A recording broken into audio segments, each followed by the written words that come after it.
At Thanksgiving, my father looked me in the eye and told me to go live in the streets. Everyone waited for me to break, but I smiled, because they did not know I earned $25 million last year. They also did not know my name was on a debt I never signed. 3 weeks later, when they showed up begging to talk, they did not find forgiveness.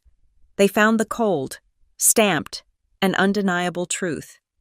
My name is Skyla Stone, and for the last decade of my life, I have perfected the art of becoming invisible while sitting in plain sight.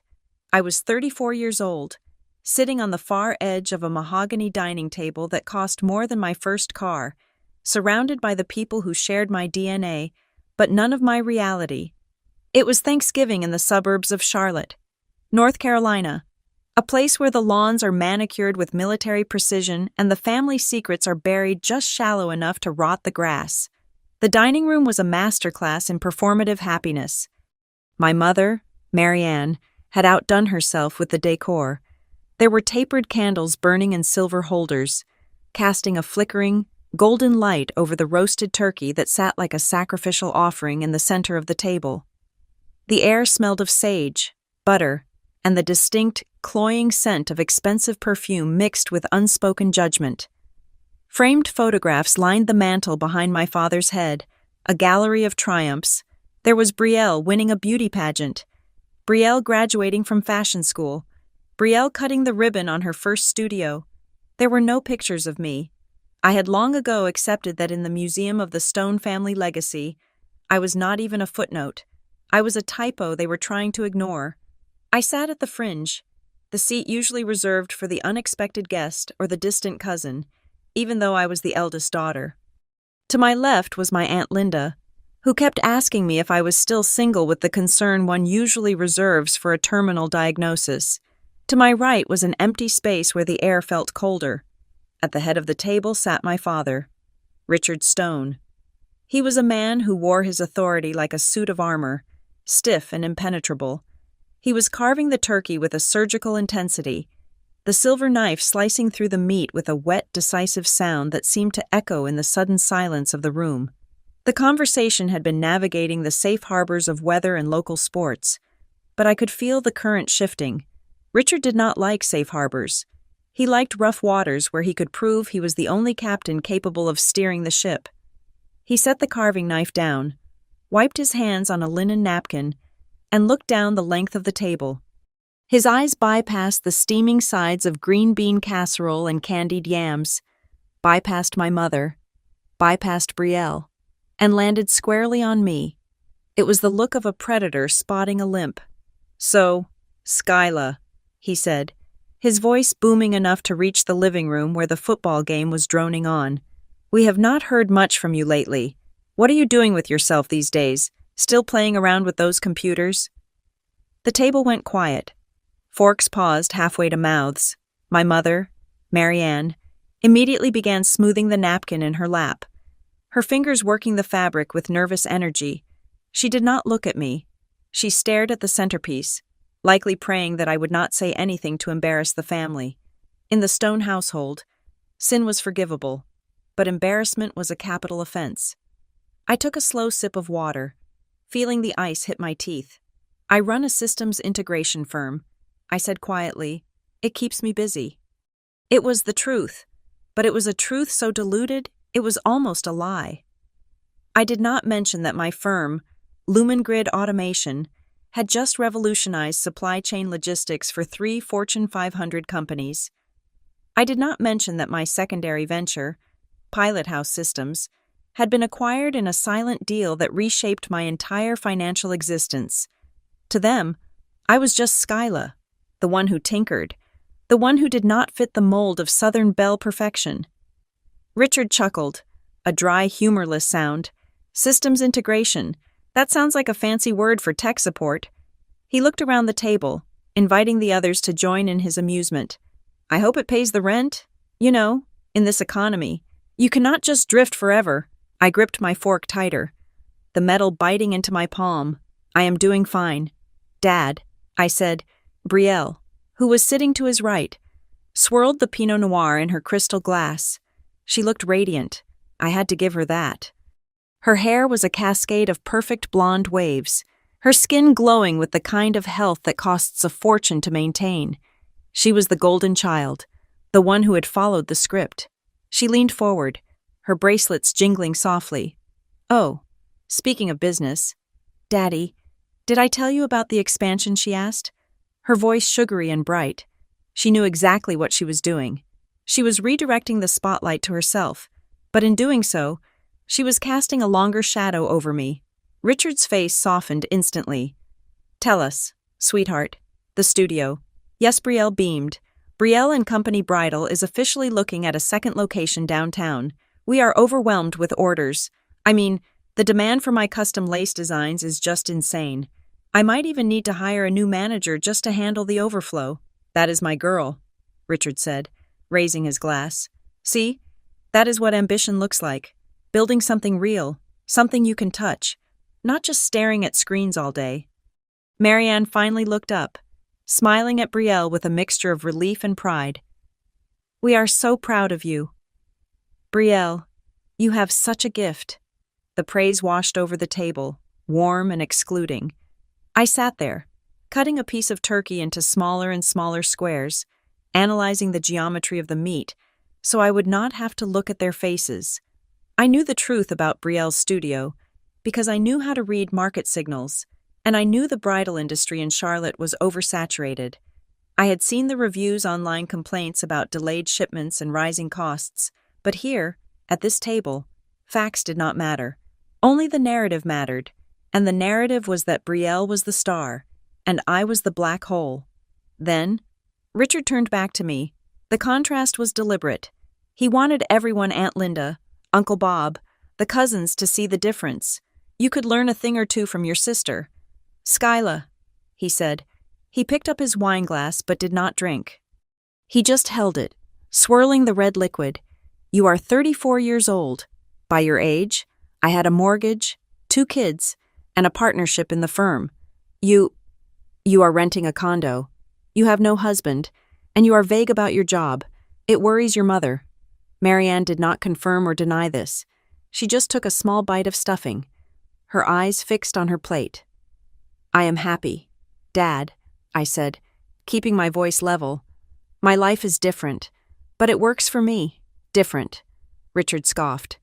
"Different is what people say when they are failing but do not want to admit it. Look, I am going to be honest with you because I am your father. We are tired of wondering if you are going to call us asking for money." I felt a cold flush of heat rise up my neck. "I have never asked you for money." I said, "Not once. Not since I was 18. Not yet," Richard corrected. "But it is coming. I can smell it. You do not have a foundation. Skyla, you are floating, and people who float eventually sink." The room was deadly silent now. The only sound was the grandfather clock ticking in the hallway, counting down the seconds of my humiliation. I tried to disengage. "I think we should just enjoy the dinner," I said. "No, I think we should be clear," Richard said, his voice rising. He leaned forward, his face hardening into a mask of disdain. "I have carried this family on my back for 40 years. I built a reputation. Brielle is adding to that reputation. You are a question mark, and I do not like question marks." He paused, letting the tension stretch until it was nearly unbearable. Then he delivered the line he had clearly been rehearsing in his head all afternoon. "If you cannot take care of yourself, Skyla, then do not come crying to us. If you fail, you go live in the streets, because I am done supporting dead weight." The words hung in the air, violent and absolute. Go live in the streets. I looked at him. I looked at the man who had taught me to ride a bike, the man who had once checked under my bed for monsters, now looking at me as if I were the monster. I looked at Marianne, waiting for her to intervene, to say, "Richard, that is enough." But she just reached for her wineglass, her hand trembling slightly. She was choosing her peace over my dignity. I looked at Brielle, and I saw a faint smirk tugging at the corner of her perfectly lined lips. She was enjoying this. She was winning. And for Brielle, winning was the only thing that made a meal taste good. They were waiting for me to break. They were waiting for the tears, the shouting, The defensive scene that would prove I was exactly the emotional mess they claimed I was. They wanted a reaction so they could say, "See, she is unstable." I took a deep breath. I inhaled the scent of sage and hypocrisy, and then I exhaled. I did not scream. I did not flip the table. I simply placed my fork and knife parallel on my plate, the universal signal that I was finished. I picked up my linen napkin, folded it neatly into a square, and placed it to the left of my setting. "Thank you for the meal, Marianne," I said. The turkey was excellent. I pushed my chair back. The legs scraped against the hardwood floor, a harsh sound that made Aunt Linda flinch. I stood up, smoothing the front of my dress. I looked Richard dead in the eye. He looked surprised, perhaps disappointed that I had not given him the fight he wanted. "I will see myself out," I said. I turned and walked away. I walked past the grandfather clock, past the gallery of Brielle's achievements, past the front door with its festive wreath. I grabbed my coat from the rack and stepped out into the biting November air. The door clicked shut behind me, sealing them inside their warm, delusional bubble. My car was parked at the end of the driveway, a black sedan that looked modest enough to blend in but had an engine built for performance much like me. I unlocked the door and slid into the driver's seat. The leather was cold against my back. I sat there for a moment in the silence, listening to the ringing in my ears. "Go live in the streets." The phrase played on a loop in my mind. It was laughable. It was absurd. But it still hurt. Like a paper cut doused in lemon juice. It wasn't the financial threat that stung. I had enough liquidity to buy this entire neighborhood if I wanted to. It was the total, absolute lack of faith. It was the realization that to them, I was worthless unless I was reflected in their mirror. I pulled my phone out of my purse. The screen lit up the dark interior of the car. There were 3 notifications from my chief financial officer and a weekly summary report from the automated dashboard of LumenGrid. I unlocked the phone and opened the banking app that I kept hidden in a folder labeled Utilities. The numbers stared back at me, crisp and comforting. Net income. Year-to-date, $25,480,000. I scrolled down. My liquid assets alone were sitting at 8 figures. The acquisition of Pilot House Systems had closed 2 weeks ago, depositing a lump sum that most people would need 10 lifetimes to earn. I was not just solvent. I was wealthy in a way my father could not even comprehend with his local law practice and his country club memberships. I tapped on the Team Chat app. A message from my lead developer popped up. "Skyla. The beta test for the new logistics algorithm is at 99% efficiency. We are ready to launch on Monday." I typed back a quick reply. "Excellent work. Proceed." I put the phone down on the passenger seat. Through the windshield, I could see the glow of the dining room window. I could see the silhouettes of my family. Still eating, still talking. They were probably dissecting my exit right now. Richard was probably saying, "See? She ran away. She cannot handle the truth." Brielle was probably pouring another glass of wine, relieved that the competition had removed itself from the arena. They had no idea. I gripped the steering wheel, my knuckles turning white. I felt a strange sense of clarity wash over me. For years, I had been bringing my achievements to their doorstep like a cat bringing home a dead mouse, hoping for a pat on the head. I had wanted them to see me. I had wanted them to be proud. But tonight, as the engine purred to life, I realized that I was done. The transaction was closed. I do not need them to understand anymore. I whispered to the empty car. I shifted the gear into reverse, ready to back out of their driveway and out of their lives. I was going to go back to my high-rise condo in the city, pour myself a glass of scotch that cost more than their Thanksgiving turkey, and continue building my empire. I was free, or so I thought. What I did not know, as I drove away from that house with its perfect lawn and its poisoned dinner table, was that the severance package was not going to be that clean. I did not know that while I was checking my $25 million balance, a file was sitting in a drawer in my father's study with my name on it. I did not know that 3 weeks ago. A pen had moved across a piece of paper, tracing the loops and curves of a signature that looked like mine, but wasn't. They had told me to go live in the streets. It was a cruel insult. a throwaway line meant to assert dominance, but they had already taken steps to make it a reality. They had leveraged my name against a debt that was rotting from the inside out. They thought I was a helpless little girl who would come crawling back when the world got too hard. They had no idea that they had just declared war on a woman who had the ammunition to burn their entire kingdom to the ground. I turned onto the main road, the headlights cutting through the darkness. I turned up the radio to drown out the memory of my father's voice. Unaware that the real noise was just beginning, the countdown had started. Not for me, but for them. And unlike their insults, the coming storm was going to be documented, notarized, and utterly irreversible. The drive from my parents' house to my condo in downtown Charlotte usually took 40 minutes, but tonight, it felt like I was traversing a century of history. The highway stretched out before me, a ribbon of concrete illuminated by the sterile glow of streetlights. But my mind was not on the road. It was traveling back to the source of the rot, back to the rooms and hallways where the script for tonight's disaster had been written decades ago. To understand why my father felt comfortable telling me to live in the streets, you have to understand the architecture of the Stone family. It was not built on love, it was built on image. From the time I was old enough to hold a screwdriver, I knew I was a structural defect in their carefully designed blueprint. I was 10 years old when the divide became a canyon. While other girls in my 4th grade class were asking for dolls or pony rides, I was obsessed with the way things worked.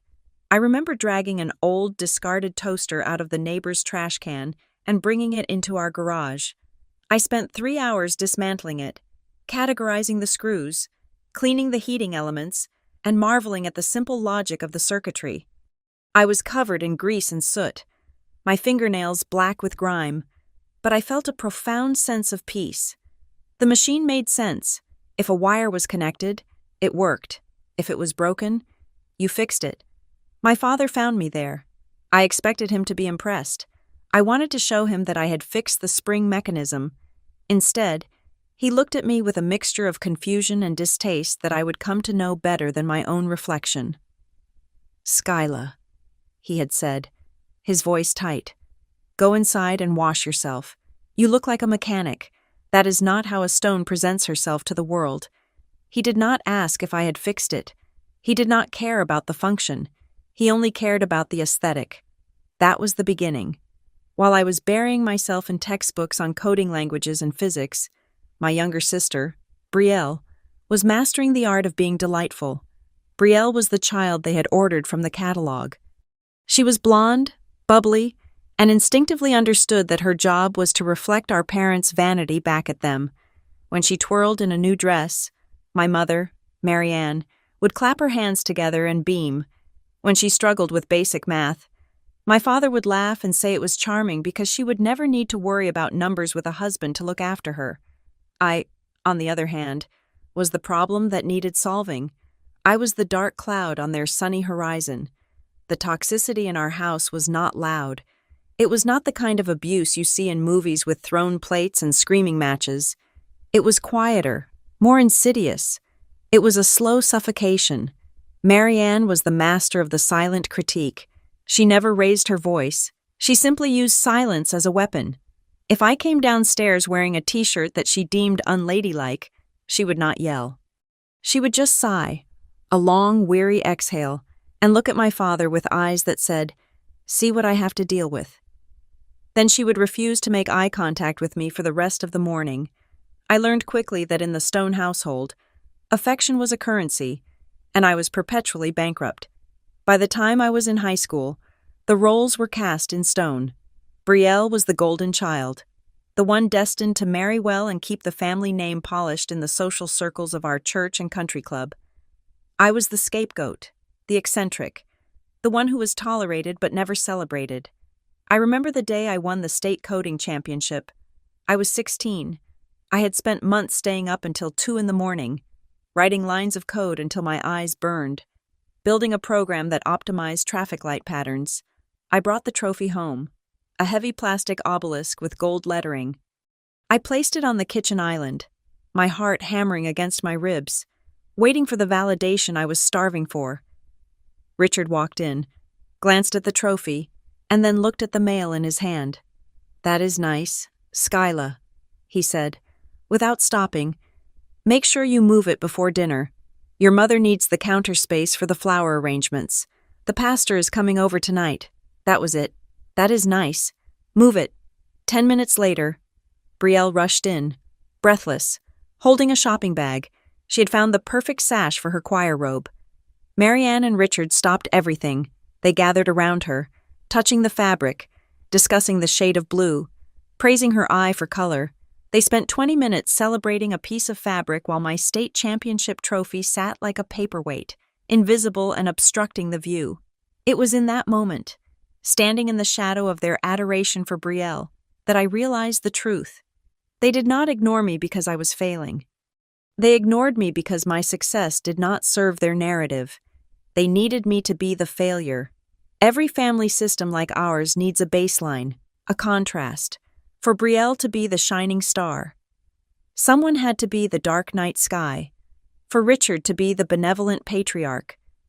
Someone had to be the wayward child he was constantly trying to save. If I was successful, if I was brilliant, if I was independent, then their pity was misplaced, and they loved their pity. They wore it like a badge of honor. "Oh, poor Skyla. She is just so lost," they would tell the neighbors, shaking their heads. "We pray for her every day." So, I stopped trying to make them see me. I started building a life they could not touch. I left home the day after I turned 18. I did not ask for their help, and they did not offer it.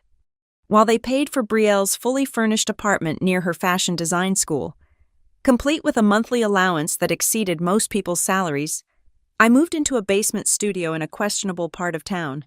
The walls smelled of damp earth, and the radiator clanked like a dying engine. But it was mine. I worked the graveyard shift at a data center, monitoring servers while the rest of the city slept. I attended university on a full academic scholarship that I had applied for without my parents' knowledge. When I told them I got a full ride, Richard had frowned and asked if it was a vocational school. He could not conceive that his difficult daughter was outperforming his expectations. Those years were brutal, but they forged me. I learned the value of $1 when I had to choose between buying textbooks or buying heat. I learned how to navigate corporate politics by watching the way managers took credit for my code. I learned that the only person who was ever going to save Skyla Stone was Skyla Stone. But the most painful part was not the poverty or the exhaustion. It was the visits home. I would return for holidays, driven by that biological imperative that makes us seek out our tribe, even when the tribe is poisonous. And every time I went back, I saw the mechanism at work. Brielle would be there, glowing with her latest subsidized success. She would talk about her business, which was essentially a hobby funded by Richard's bank account. She would complain about how hard it was to find good help, or how stressful it was to plan a gala. And I would sit there, exhausted from working 80-hour weeks building my own legitimate company, and I would say nothing. When I tried to share my life, it was filtered through their lens of disappointment. I was promoted to senior systems architect. I told them once over Easter brunch. Richard had just nodded, chewing his ham. "That is with computers, right? Just make sure you are not staring at screens until your eyes go bad. No man wants a wife who looks like a librarian," Marianne had added. "Brielle is dating a lovely young man from the bank. Perhaps he has a friend for you. Although, you might want to do something about your hair first. It is so severe. They reduced my career, my passion, and my intellect to a barrier preventing me from finding a husband. They could not celebrate me because I was winning a race they did not believe in. Gradually, I learned to play the part they wrote for me. It was easier. It caused less friction. If I showed up looking tired, they were satisfied. If I was vague about my money, they assumed I was struggling, and that made them feel secure. They needed to believe I was one step away from disaster so they could feel superior. Poor Skyla. She tries, but she just does not have the knack for life. I let them have that. I let them believe I was scraping by. I let them believe my little computer job was barely keeping the lights on. It was a protective camouflage. If they thought I had nothing, they would ask for nothing, or so I thought. But as I drove through the dark, putting miles between me and that Thanksgiving table. I realized I had made a critical error in my calculation. I thought that by playing the failure, I was protecting myself. I thought that by appearing weak, I was making myself of no value to them. I was wrong. In a family like mine, weakness is not a shield. It is an invitation. By letting them believe I was financially illiterate and desperate, I had made myself the perfect victim. They did not see a daughter who needed support. They saw a name they could use. They saw a credit score they could exploit because, in their minds, I was too disorganized to notice, too beaten down to fight back. They assumed that because I had accepted their emotional scraps for 30 years, I would accept their financial abuse too. They thought the Skyla who sat silently at the edge of the table was the only Skyla that existed. They had forgotten the 10-year-old girl in the garage who knew how to take things apart. They had forgotten the teenager who wrote code in the dark. They had forgotten the woman who built 2 companies from the ground up while they were busy patting themselves on the back for being normal. My phone buzzed on the passenger seat, pulling me out of my memories. It was an automated alert from my home security system, welcoming me back to my sanctuary. I took the exit toward the city center, the skyline rising up like a fortress of glass and steel. My building was the tallest one in the district, a testament to everything I had achieved without their help, without their approval, and without their money. I was done playing the role of the disappointment. I was done being the backdrop for Brielle's shine. Richard's voice echoed in my head one last time. Go live in the streets. I gripped the steering wheel, my jaw setting into a hard line. I was not going to the streets. I was going to war. But first, I needed to know exactly what they had done. I needed to see the wires they had crossed. And just like that toaster in the garage 24 years ago, I was going to dismantle their lies, screw by screw, until the whole dysfunction was laid bare on the floor. The sad little girl who wanted her daddy to be proud was gone. The CEO was clocking in, and she was not in the business of forgiveness. The view from the 34th floor of my uptown Charlotte condo was a panorama of steel, glass, and ambition. From here, the city looked like a circuit board, a grid of illuminated pathways and energy nodes that made perfect, logical sense. It was quiet up here, the kind of expensive silence that is filtered through triple-paned glass and central air conditioning systems designed to scrub the atmosphere of anything pedestrian. It was Sunday morning, 3 days after the Thanksgiving disaster. I stood by the floor-to-ceiling window, a mug of black coffee in my hand, looking down at the ant-sized cars crawling along the streets below. My father's voice was still a phantom echo in my head. Go live in the streets, but up here, surrounded by the tangible evidence of my competence, his words lost their power. They became data noise, irrelevant outliers in a dataset that trended overwhelmingly toward success. My apartment was not just a living space, it was a command center. To my left, in the open-concept office area, a bank of 4 monitors was currently displaying the live metrics of my empire. Most people thought I fixed computers. The reality was that I owned LumenGrid Automation, a company that designed the nervous systems for smart warehouses. And then there was Pilot House Systems, my secondary venture focused on maritime logistics software. The family thought I was scraping by, living paycheck to paycheck. They did not know about the strategic acquisition I had closed late last year. I had sold a proprietary piece of predictive code to a global shipping conglomerate. The net income from that single transaction, after taxes and fees, was $25 million. $25 million. I remembered the day the wire transfer hit. I had stared at the screen for an hour, watching the number sit there, solid and unmoving. I had not bought a Ferrari. I had not posted it on Instagram. I had simply paid off my condo, diversified the portfolio into aggressive index funds and municipal bonds, and gone back to work. Wealth, for me, was not about flash. It was about insulation. It was the wall that kept the world from touching me. But the wall, I was beginning to realize, had a breach. My phone, sitting on the marble kitchen island, buzzed. It was a single vibration, short and sharp. I walked over and picked it up. The name on the screen was Avery Lawson.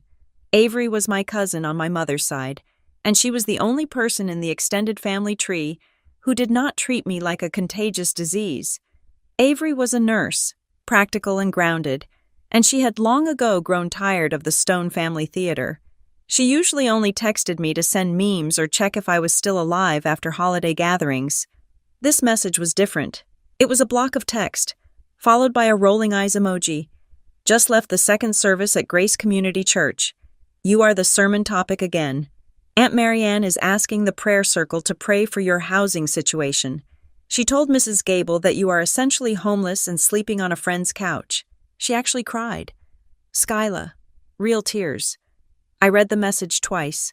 I felt a cold, dry laugh bubble up in my chest. Homeless. Sleeping on a couch. It was masterful, in a twisted way. My father had told me to go live in the streets on Thursday, and by Sunday, my mother had turned that threat into a public fact. They were controlling the narrative. By painting me as destitute, they were validating Richard's harshness. If I was truly failing, then his tough love was justified. It made him the concerned patriarch dealing with a delinquent child, rather than a bully kicking his daughter when she was down. I typed back, "Let them pray. Maybe it will help my credit score." I hit send, intending to put the phone down and go for a run, but the 3 dots of a reply appeared immediately. Avery was not done. "There is more," she wrote, "and you are not going to like it. I heard Brielle talking to Caleb in the parking lot. They thought I was already in my car." My stomach tightened. Caleb Vance was Brielle's fiancé, a decent man who always looked slightly bewildered by the intensity of my family. "What did they say?" I asked. Avery's reply took a minute to come through, as if she was hesitating to type the words. "Brielle is in trouble. Skyla, real trouble. The studio is bleeding cash." She was crying to Caleb that 3 of her seamstresses quit because paychecks bounced last week. She said the landlord for the new expansion space is threatening legal action for 2 months of unpaid rent. She kept saying, "Mom said she would handle it. Mom said she would find a way." I set the coffee mug down. The ceramic made a hard clack against the marble. The pieces of the puzzle began to click together with a terrifying precision. Brielle was failing. The Golden Child's empire was a house of cards, and the wind was picking up. The expansion she had bragged about at Thanksgiving was not a sign of growth. It was a desperate Hail Mary pass to generate cash flow to cover old debts. She was drowning, and in the Stone family, Brielle was not allowed to drown. Brielle was the trophy. If she sank, the family's reputation sank with her. Richard and Marianne would never allow that. They would do anything to keep the facade intact. They would sell the furniture. They would mortgage the house. They would find a way. Mom said she would handle it. My mind raced back to Thanksgiving, the tension, the specific way Richard had attacked me. He hadn't just called me a failure. He had aggressively framed me as one. If you cannot take care of yourself, go live in the streets. Why be so aggressive? Why now? Unless they needed to establish a baseline of incompetence for me, unless they needed everyone, the church, the relatives, the community, to believe that Skyla Stone was a financial train wreck. If Skyla is a known failure, then Skyla has no credibility. If Skyla has no credibility, then if something goes wrong with money, well, it must be Skyla's fault. A chill that had nothing to do with the air conditioning ran down my spine. I was not just the black sheep anymore. I was the scapegoat. And they were fattening me up for the slaughter. I walked into my home office. The room was sparse, clinical. I went to the wall behind my desk and pressed my thumb against the biometric scanner of a hidden wall safe. The heavy steel door clicked open with a hiss. Inside were my corporate charters, my deeds, and my personal identification documents. I did not keep much cash here, just hard drives and paper trails. I pulled out a folder labeled Personal Archive. I needed to see something. I flipped through the pages until I found an old lease agreement from 5 years ago, one of the few times I had needed a physical signature rather than a digital one. I stared at my own name, Skyla J. Stone. I had a distinct signature. The S was sharp, angular, almost like a lightning bolt. They looped down with a heavy tail. It was the signature of someone who did not like to waste time. I closed my eyes and tried to visualize my credit report. I monitored it. Of course, I had alerts set up for any new inquiries. But my family knew things about me that the credit bureaus did not. They knew my social security number. They knew my mother's maiden name. They knew the name of my first pet. They had the keys to my identity, stored in the filing cabinets of my childhood home. Avery's text flashed in my mind again. Mom said she would find a way. If Brielle needed money fast, and Richard was tapped out, which I suspected he was, given the economy and his penchant for living above his means, where would they get it? They couldn't get a loan. Brielle's credit was likely shot if she was bouncing payroll checks. Richard would not risk his own credit rating. He was too proud. But Skyla was invisible. Skyla was vague about her job. Skyla was struggling. If a loan appeared in Skyla's name, or if Skyla co-signed a loan, and then that loan went bad, well, that just fit the narrative, didn't it? Poor Skyla. She tried to help, but she messed it up again. They were using me as a shield. I could feel it. It was an intuition honed by years of writing code spotting the bug before it crashed the system. The narrative at church was the patch code, preparing the user base for the glitch. They are destroying my reputation to cover their theft. I whispered to the empty room. I did not feel angry. Anger is a hot, messy emotion, and I had no use for it right now. What I felt was a cold, crystalline clarity. I felt the way a surgeon feels when they identify the tumor. It was ugly, it was dangerous, and it had to be cut out. I grabbed my phone and texted Avery back. Do not say a word to them. Act like you know nothing. Just keep your ears open. Then I sat down in my ergonomic chair and unlocked my workstation. I did not log into my work servers. Instead, I opened a new, encrypted browser window. I typed in the web address for the state's Uniform Commercial Code database. If there were liens, if there were secured loans taken out against assets that involved me, there might be a trace. I hesitated for a second, my finger hovering over the enter key. Part of me, the small, stupid part that still wanted a mom and dad, hoped I was wrong. I hoped they were just mean, not criminal. I hoped the homeless rumors were just petty gossip to make themselves feel better. Because if I pressed this button, and if I found what I thought I was going to find, there was no going back. This would not be a family squabble. This would be a felony. But then I remembered Brielle's smirk. I remembered Marianne looking at the tablecloth while Richard told me to die in the gutter.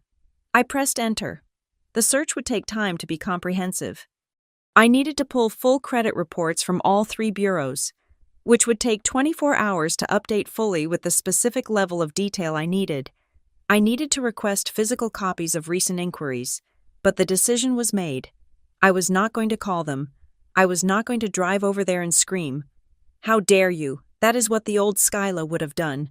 That is what the emotional, unstable daughter would do, and that would only help them. It would give them more fuel. See, she is hysterical. No, I would be silent. I would be a ghost. I closed the safe and spun the dial. I walked back to the window. The city below was waking up. People were going to brunch. Families were walking in the park. My family thought they were playing a game of social manipulation. They thought they could sacrifice a pawn to save the queen. They did not know that the pawn had already crossed the board. The pawn was a queen now, too. And she had $25 million, a team of lawyers, and a heart that had finally turned to stone. I took a sip of my cold coffee. It was bitter, just the way I liked it. Proceed, I said to myself. The storm was not coming. I was the storm, and I was just waiting for the wind to change direction before I made landfall. Monday morning arrived with the clinical precision of a blade. The sky over Charlotte was a sheet of slate gray, pressing down against the glass walls of my office. I had spent the weekend running background processes on my emotions, compartmentalizing the hurt and bringing the logic to the forefront. I was seated at my desk at 8 o'clock sharp, my dual monitors glowing with the familiar comfort of code repositories and market analytics. The chaos of Thanksgiving felt distant, like a bad dream I had already analyzed and dismissed. Then, at 9:10, my email inbox pinged. It was not a notification from my development team. It was not a client update. It was a message flagged with high-priority red tags, sitting at the top of the list like a festering wound. Sender Hawthorne and Pierce Legal Group. Subject verification required. Guarantor authorization, urgent file number 89204. I stared at the screen. The name of the law firm sounded vaguely familiar. The kind of mid-tier, aggressive firm that handled debt collection and contract disputes. I hovered my mouse over the subject line. My first instinct was that it was a phishing scam, some sophisticated attempt to get me to click a malicious link, but the domain name was legitimate. I had an automated security protocol that filtered out 99% of spam. This had passed through. I clicked open. The body of the email was brief, formal, and terrifyingly direct. Dear Ms. Stone, we are attempting to contact you regarding the commercial loan agreement dated October 14th, 2022, for which you are listed as the primary guarantor. The principal borrower, Brielle and Co. has missed 3 consecutive payment cycles and is now approaching default status. As the guarantor, your assets are subject to immediate lien initiation if the outstanding balance is not reconciled within 10 business days. Please review the attached execution copy and contact us immediately. The room suddenly felt very cold. The air conditioning hummed, a low drone that sounded like a warning siren. I did not panic. Panic is for people who do not have a plan. Instead, I felt a heavy, leaden weight settle in my stomach. I downloaded the attachment. It was a 20-page PDF, a scanned document with the heavy, dark grain of something that had been faxed or copied multiple times. I scrolled past the legalese, past the interest rate tables, past the indemnification clauses. I stopped at the summary page. Principal amount $620,000. Purpose of loan, commercial renovation and expansion of retail premises. Borrower, Brielle Stone. Guarantor, Skyla Stone. $620,000. I said the number out loud to the empty room. $620,000. It was a staggering sum for a bridal shop in a suburban strip mall. It was enough to buy a house. It was enough to ruin a life. I scrolled to the final page, the signature page, and there it was. My name, written in blue ink. I leaned in closer to the monitor, zooming in until the pixels began to blur. At a glance, to an untrained eye or a tired bank clerk, it looked like my signature. It had the sharp capital S.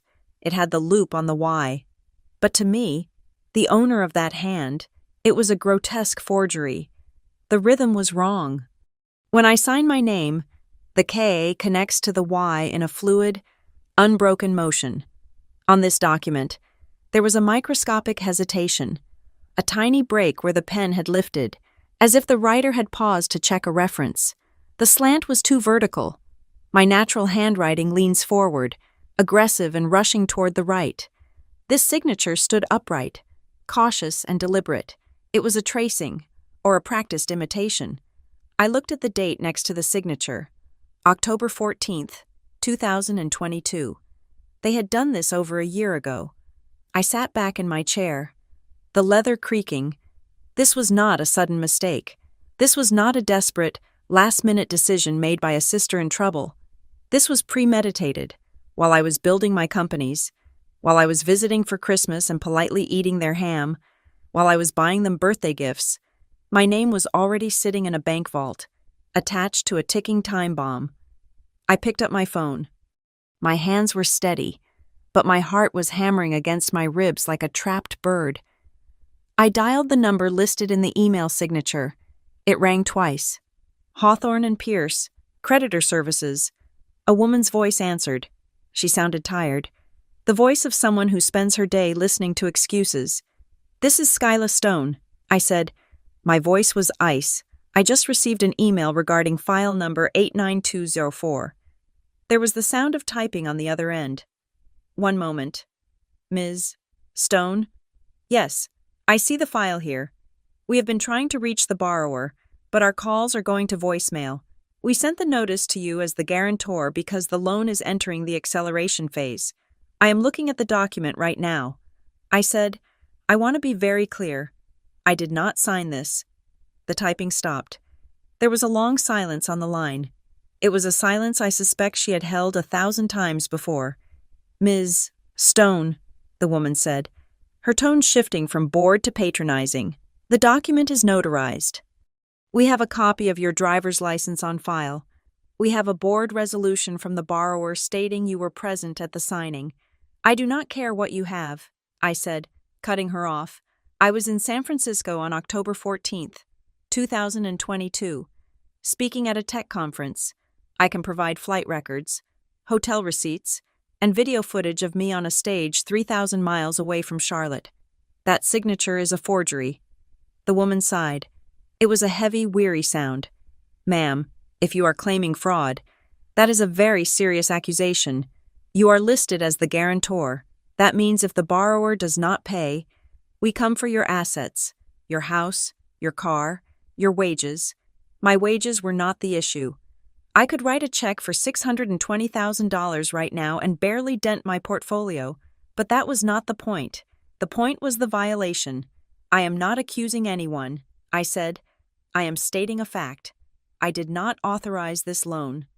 I did not sign this paper. Listen," the woman said, her voice dropping slightly, becoming less corporate and more human. "I am just the case manager. But I will tell you this. We hear the 'I did not sign its' defense 10 times a day. Usually, it is a husband signing for a wife or a parent signing for a kid. It happens more than you think. But unless you have a police report and a fraud affidavit, the bank does not care.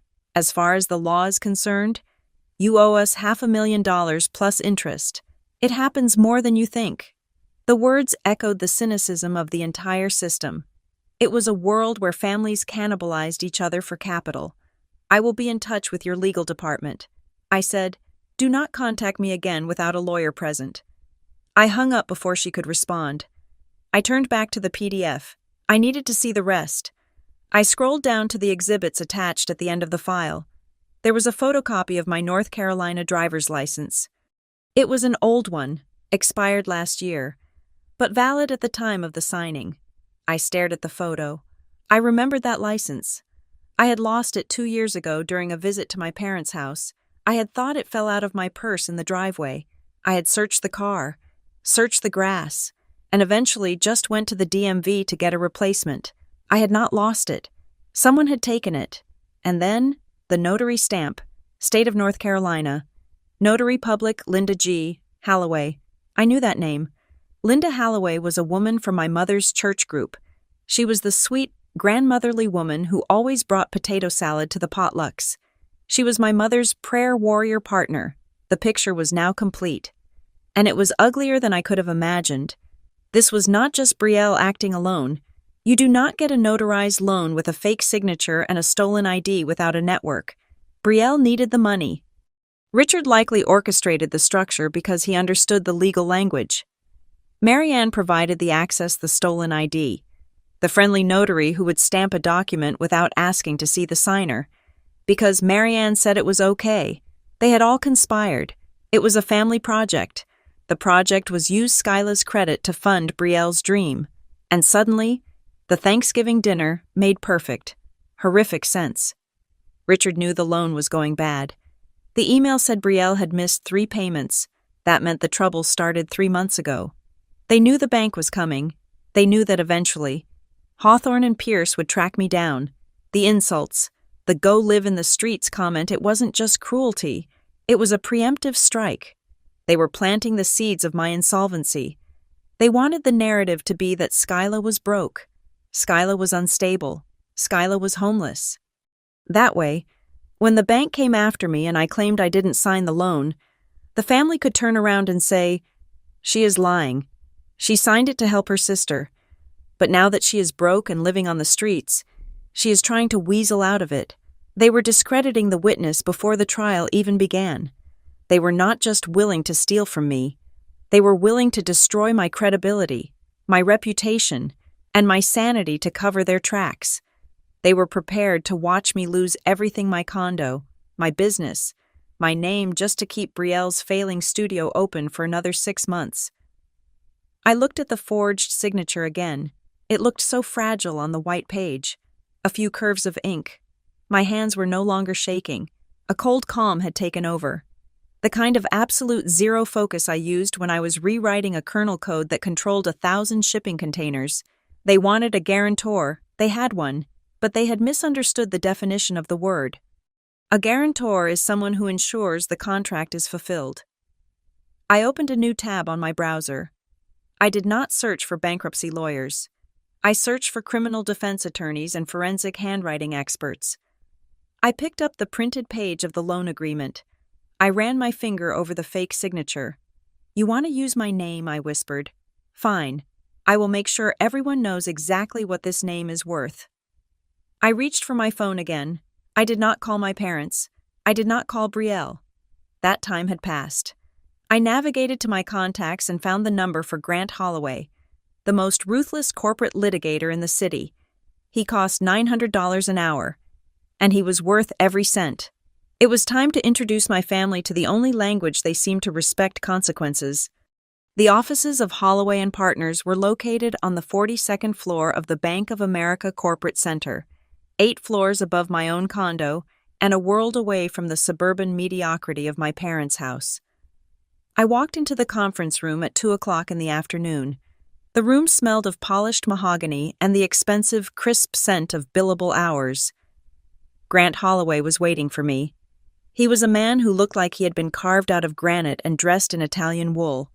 We had worked together during the sale of Pilot House Systems, and he was one of the few people on Earth who knew the exact dimensions of my net worth. He was a shark in the murky waters of mergers and acquisitions, but his specialty was asset protection. I sat down and slid the folder across the table. I did not say hello. I simply said, "Tell me how bad it is." Grant opened the file. He adjusted his glasses and spent 5 minutes reading the loan documents I had printed that morning.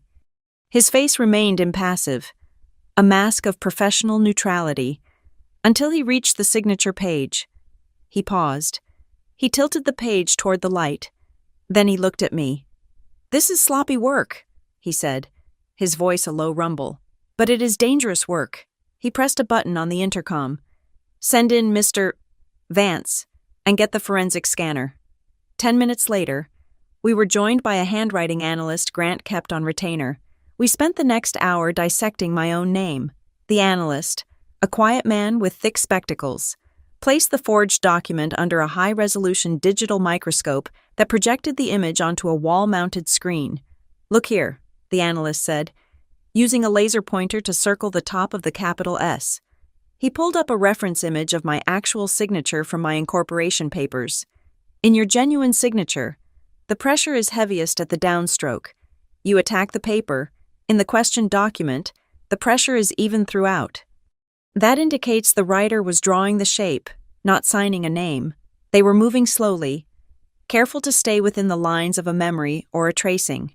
He moved the pointer to the loop of the Y, and here, see the microscopic ink bloat. The pen paused here for a fraction of a second. The forger hesitated. Natural signatures flow. Forgeries stutter. This is a simulation. Grant leaned back in his chair, tapping a gold pen against his chin. "So, it is not a mistake. It is not a clerical error where the bank mixed up files.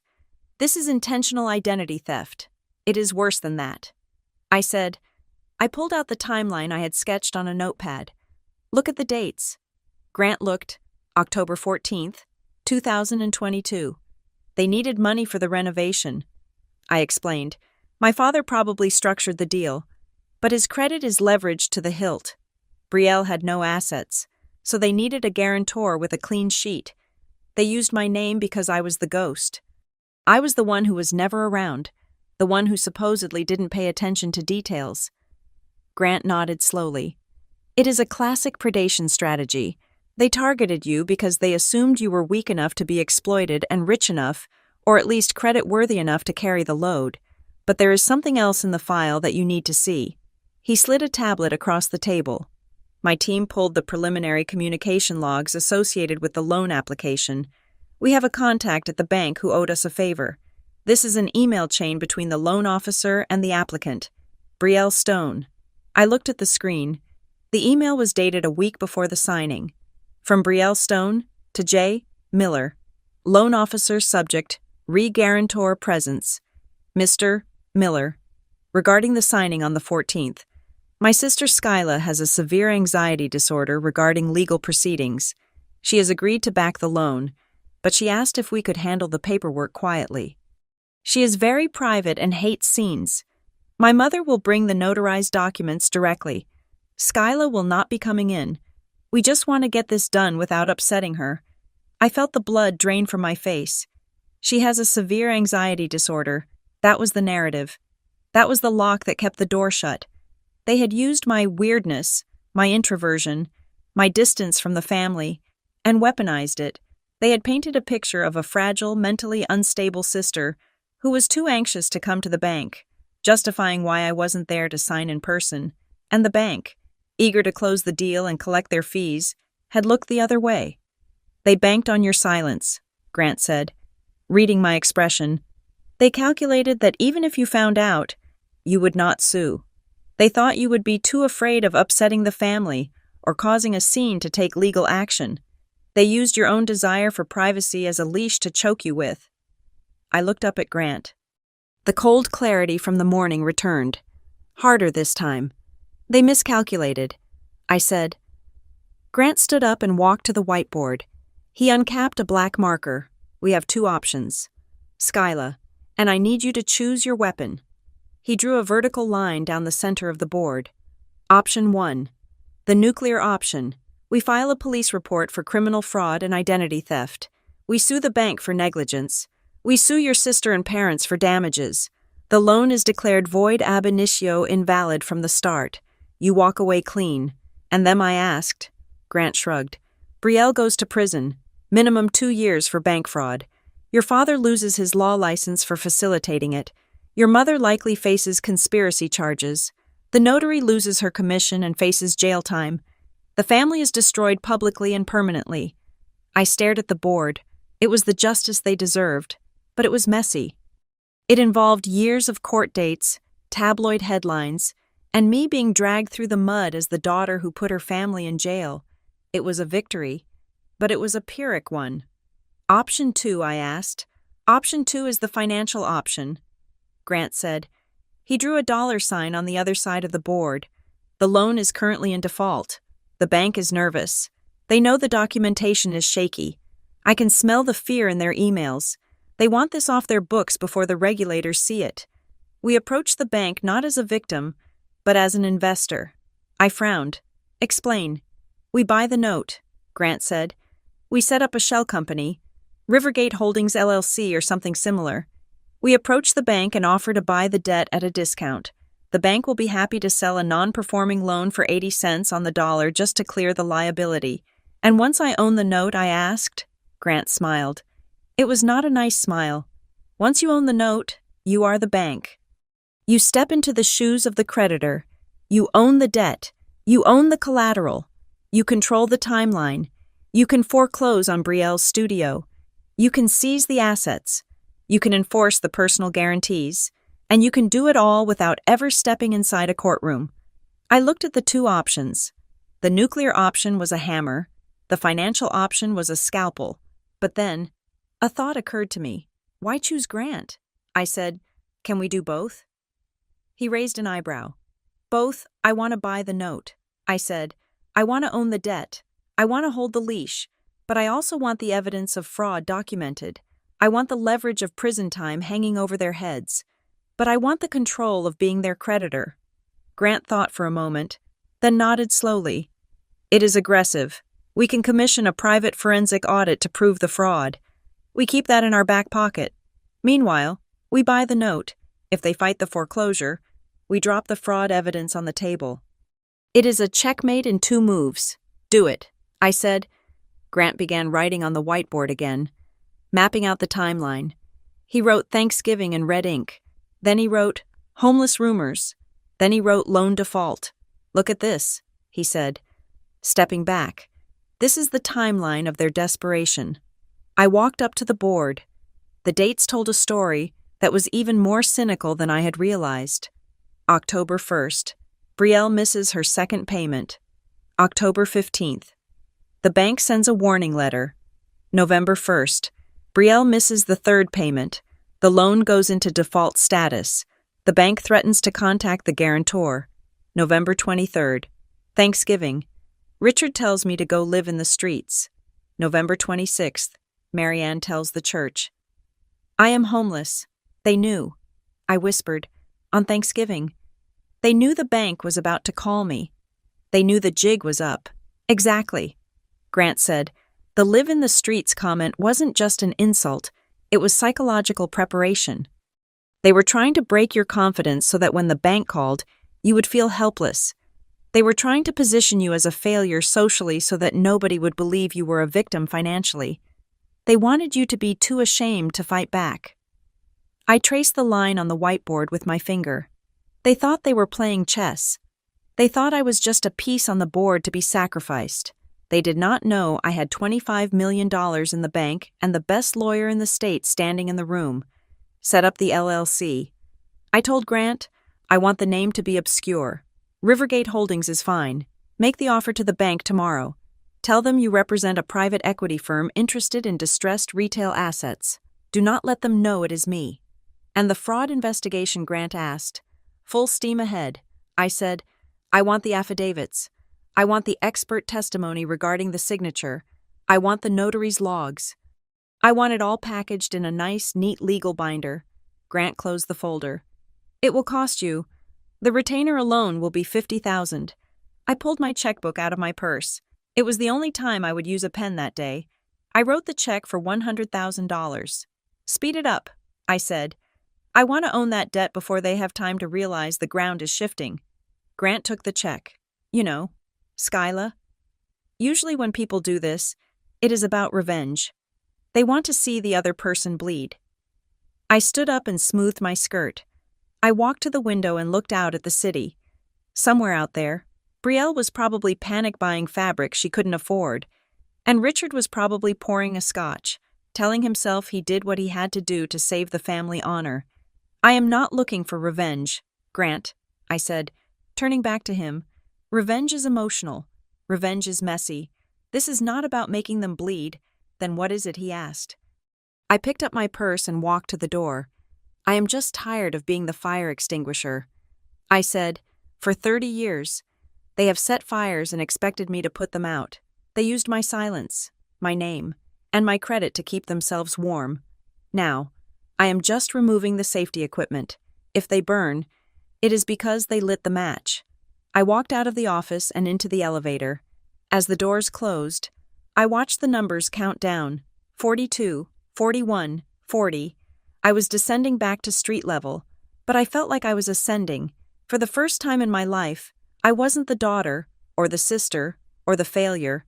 I was the majority shareholder in their destruction, and business was about to be very, very good. The collapse of Brielle's empire happened faster than even my most aggressive algorithms could have predicted. I had expected a slow burn, a gradual erosion of capital over 6 months. I was wrong. It was not a leak. It was a landslide. 2 days after I retained Grant Holloway, I sat in his office again. The view of the city was the same, but the atmosphere inside the room had shifted. The air was charged with the static electricity of imminent action.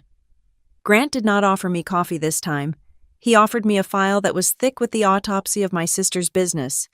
The patient is coding, Grant said, tossing the folder onto the mahogany table. It hit the wood with a heavy thud. Hawthorne and Pierce are panicked. They are not just looking at missed payments anymore. They are looking at total insolvency. I opened the file. The numbers were catastrophic. Brielle had not just missed rent. She was 3 months behind on the lease for her primary location, and the landlord had already drafted eviction papers. Her primary fabric supplier in Italy had placed a hold on all shipments due to unpaid invoices totaling $40,000. And worst of all, there was a string of chargebacks from angry brides who had received dresses that were ill-fitting or unfinished. It is a death spiral, Grant explained, pacing the length of the room. When the cash flow stops, the inventory stops. When the inventory stops, the sales stop. And when the sales stop, the debt becomes a heavy stone around the neck. The bank knows this. They know that if they wait for a court judgment, There will be nothing left to seize but some used sewing machines and a pile of cheap lace. So they want out. I said, "It was not a question. They are desperate to offload the risk." Grant confirmed. "They see the writing on the wall. They know the guarantor you is contesting the signature. They do not want a fraud lawsuit. They just want their capital back, or at least a portion of it. They are looking for a buyer for the note." This was the moment. The window was open. I looked at Grant. "Do they know it is me?" "No," Grant said. "I approached them through a broker. I told them I represent a private investment group looking for distressed retail assets. They have no idea Skyla Stone is involved. To them, it is just an anonymous LLC swooping in to pick over the carcass." "Good," I said. "Keep it that way." We spent the next hour constructing the cage. I had instructed my accountants to form a new legal entity earlier that morning. It was called Rivergate Holdings, LLC. The name meant nothing. It was bland, corporate, and sounded vaguely like an insurance company or a property management firm. It was the perfect mask. I signed the operating agreement as the sole member, but Grant would act as the authorized signatory for all public interactions. Rivergate Holdings would be the face of the executioner. I would be the mind behind it. Then came the second shock. Grant pulled up the UCC filings, the Uniform Commercial Code documents that detailed exactly what had been pledged as collateral for the loan. I had assumed, naively, that the loan was secured only by the inventory, the dresses, the veils, the shoes. I was wrong. "Look at the schedule of assets," Grant said, tapping the screen. "Your father really did a number here. He didn't just pledge the inventory, he pledged the leasehold interest and the hard assets." I leaned in. The legal language was dense, but the meaning was clear. The loan was secured by everything: the expensive industrial sewing machines, the custom lighting fixtures, the point-of-sale computer systems. Even the lease itself, the right to occupy the space, was tied to the loan. And there was more. They pledged the intellectual property. Grant said quietly, "The brand name. Brielle and Coto, Bridal. The customer lists, the website domain. If you buy this note, Skyla, and if you foreclose, you do not just get the furniture, you own the company. You can lock them out of their own building. You can take the website offline. You can literally turn off the lights." I sat back, absorbing the magnitude of the leverage. Richard had been so arrogant, so sure that Brielle would succeed, that he had bet the entire farm. He had signed away the very existence of the business, assuming that the day of reckoning would never come, or perhaps assuming that if it did come, he could bully me into covering the loss. He had handed me the keys to the kingdom, and he did not even know it. "Purchase the note," I said. My voice was steady, void of any tremor. "Offer them $500,000. That is a discount on the principal, but it saves them the legal fees of fighting me on the fraud. They will take it." Grant nodded. "They will take it in a heartbeat." He made the call right there in the room. I listened as he spoke to the bank's asset manager. He was smooth, professional, painting a picture of Rivergate Holdings as a benevolent investor looking to restructure the debt. He did not mention that the restructuring would involve an axe. When he hung up, he smiled. It was a shark's smile. "Done. They are drafting the assignment of debt now. By tomorrow afternoon, Rivergate Holdings will be the primary creditor for Brielle and Coe Bridal. You will own the debt." The financial trap was set. Now I needed to confirm the moral rot. Grant reached into his briefcase and pulled out a smaller sealed envelope. "This is the report from the handwriting expert. Combined with the private investigator's findings on the notary, I took the envelope. It felt light, but I knew the contents were heavy enough to crush a reputation. I slit the seal and slid out the papers. The forensic analysis of the signature was conclusive. Highly probable simulation. The report read, "Inconsistencies in pen pressure and stroke order indicate a deliberate attempt to copy the exemplar." But it was the second page that made my blood turn to ice. The notary, Linda Halloway, had been interviewed by the investigator under the guise of a routine compliance check. She had cracked almost immediately. Subject admitted to notarizing the document without the signatory present. The report stated, subject stated she did so as a personal favor to Marianne Stone. Subject claimed Mrs. Stone assured her that her daughter Skyla was too busy to come in and had given verbal permission. I stared at the name, Linda Halloway. I remembered her. She was a fixture in my childhood. She sat 2 pews behind us at church every Sunday. She had knitted me a scarf when I went away to college. She was one of the good women of the congregation, always talking about righteousness and truth. And yet, for a personal favor, she had violated the law and helped my mother frame me for a $600,000 debt. It was a conspiracy of the righteous. They had justified it to themselves. I was sure. They probably told themselves they were helping the family. It is for a good cause. Marianne would have said. Skyla won't mind. She is family. The betrayal wasn't just financial. It was communal. My mother had used her social network, her church connections, to facilitate the fraud. She had turned her prayer group into a crime ring. This ends now, I said, sliding the report back into the envelope. Grant looked at me. Now that you own the note, you have the power to trigger the default clause immediately. We can send the demand letter tomorrow. 7 days to pay in full, or we seize the assets. No, I said, not yet. Grant looked surprised. Why wait? Every day you wait is money lost, because I need them to feel safe one last time. I said, I want them to think the bank has gone quiet. I want them to think they dodged the bullet, and I need to verify one last thing. I stood up and walked to the window. The city lights were beginning to flicker on as the evening approached. I need to talk to Caleb. I said, Caleb Vance, Brielle's fiancé. He was the anomaly in the stone orbit. Caleb was a landscape architect, a man who worked with his hands and understood the patience of growing things. He was kind, soft-spoken, and utterly ill-equipped for the viper pit he was marrying into. He had always been decent to me, at family gatherings, while Richard ignored me and Brielle mocked me. Caleb would ask about my work. He would listen. He treated me like a human being, not a prop. I suspected he was innocent in this. I suspected he didn't know about the forgery. But I needed to be sure. If I was going to drop a bomb on the family, I wanted to make sure the one decent person had a chance to find a shelter. I left Grant's office and drove to a small coffee shop on the edge of the Arts District. It was a neutral ground, far away from the country club and the high-rise banks. I had texted Caleb earlier, asking for a quick meetup. I told him it was about a wedding gift. He was sitting at a corner table when I arrived, looking haggard. He was a handsome man, usually with a bright, easy smile, but today he looked like he hadn't slept in a week. He was staring into a black coffee. His shoulders slumped. When he saw me, he stood up, forcing a smile that didn't reach his eyes. Skyla, it is good to see you. I was surprised you reached out. I sat down across from him. I did not order anything. I just looked at him, studying his face for any sign of deception. I saw only exhaustion. How are you holding up, Caleb? I asked. He let out a short, dry laugh. Honestly, it has been a rough month. The wedding planning is intense.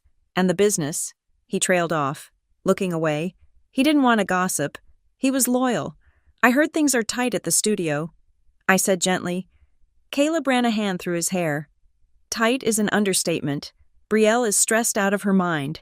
Richard is stressed. It feels like everyone is walking on eggshells. He leaned in, his voice dropping to a whisper. Skyla, can I ask you something? And please, do not get mad. Go ahead, I said. Is it true? About you? Marianne has been telling everyone that you are well, that you are in a bad spot financially, that you might lose your apartment. I looked at him. This was the test. Do I look like I'm losing my apartment? I asked. I was wearing a cashmere coat that cost $3,000 and a watch that was worth more than his truck. Caleb looked at me, really looked at me, and I saw the realization dawn in his eyes. No, he said slowly. You do not. You look powerful. I leaned forward. Caleb, listen to me very carefully. I am not homeless. I am not broke. In fact, I am doing better than anyone in this family could possibly imagine. Caleb frowned, confusion knitting his brow. Then why would Marianne say that? Why would Richard let people believe it? Because they need a scapegoat. I said, and because they need a cover story. Cover story for what he asked. I hesitated. I couldn't tell him everything. Not yet. I couldn't tell him that I was Rivergate Holdings. I couldn't tell him that I held the mortgage on his fiancée's dreams. There are things happening. Caleb, I said, things involving money and papers that I never signed. Caleb's face went pale. The papers. I froze. What papers? Caleb. He looked down at his hands. A few months ago. Brielle was panicked. She said the bank needed a co-signer. She said Richard couldn't do it. She told me Marianne fixed it. I didn't ask how. I should have asked how. He looked up at me, his eyes wide with horror. Did they use you? He knew. He didn't know the details, but his gut had told him something was wrong, and he had buried it because he loved her. I reached across the table and placed my hand on his. It was a gesture of mercy, perhaps the last one I would offer this family. Caleb, I said, I am going to give you a piece of advice. Do not sign anything. Do not put your name on any lease, any loan, or any guarantee for that studio. If you have any assets, your truck, your savings, keep them separate. Why, he whispered. What is going to happen? I stood up. I couldn't save Brielle. I couldn't save Richard or Marianne. They had made their choices, but Caleb was just a casualty of war. The storm is coming. Caleb, I said, and it is going to wash everything away. Just make sure you are not standing in the flood zone. I turned and walked out of the coffee shop. My phone buzzed in my pocket. It was a message from Grant. The wire transfer has cleared. Rivergate Holdings, LLC, is officially the owner of the note. The bank has transferred all files. We have control. I stopped on the sidewalk. The evening air was cold, biting against my skin. I took a deep breath. It tasted of exhaust and winter. I owned them. I owned the dresses. I owned the machines. I owned the lease. I owned the lie. I unlocked my car and got in. I checked the calendar on my phone. Tomorrow was Tuesday. I would let them sweat for 2 more days. I would let Brielle think she had gotten away with it. I would let Richard sleep soundly, thinking his clever little scheme had worked. And then, on Thursday, exactly 3 weeks after they told me to live in the streets, I would introduce them to their new landlord. I started the engine. The drive home was smooth, for the first time in weeks. The road ahead was perfectly clear. Wednesday night settled over Charlotte like a heavy wool blanket.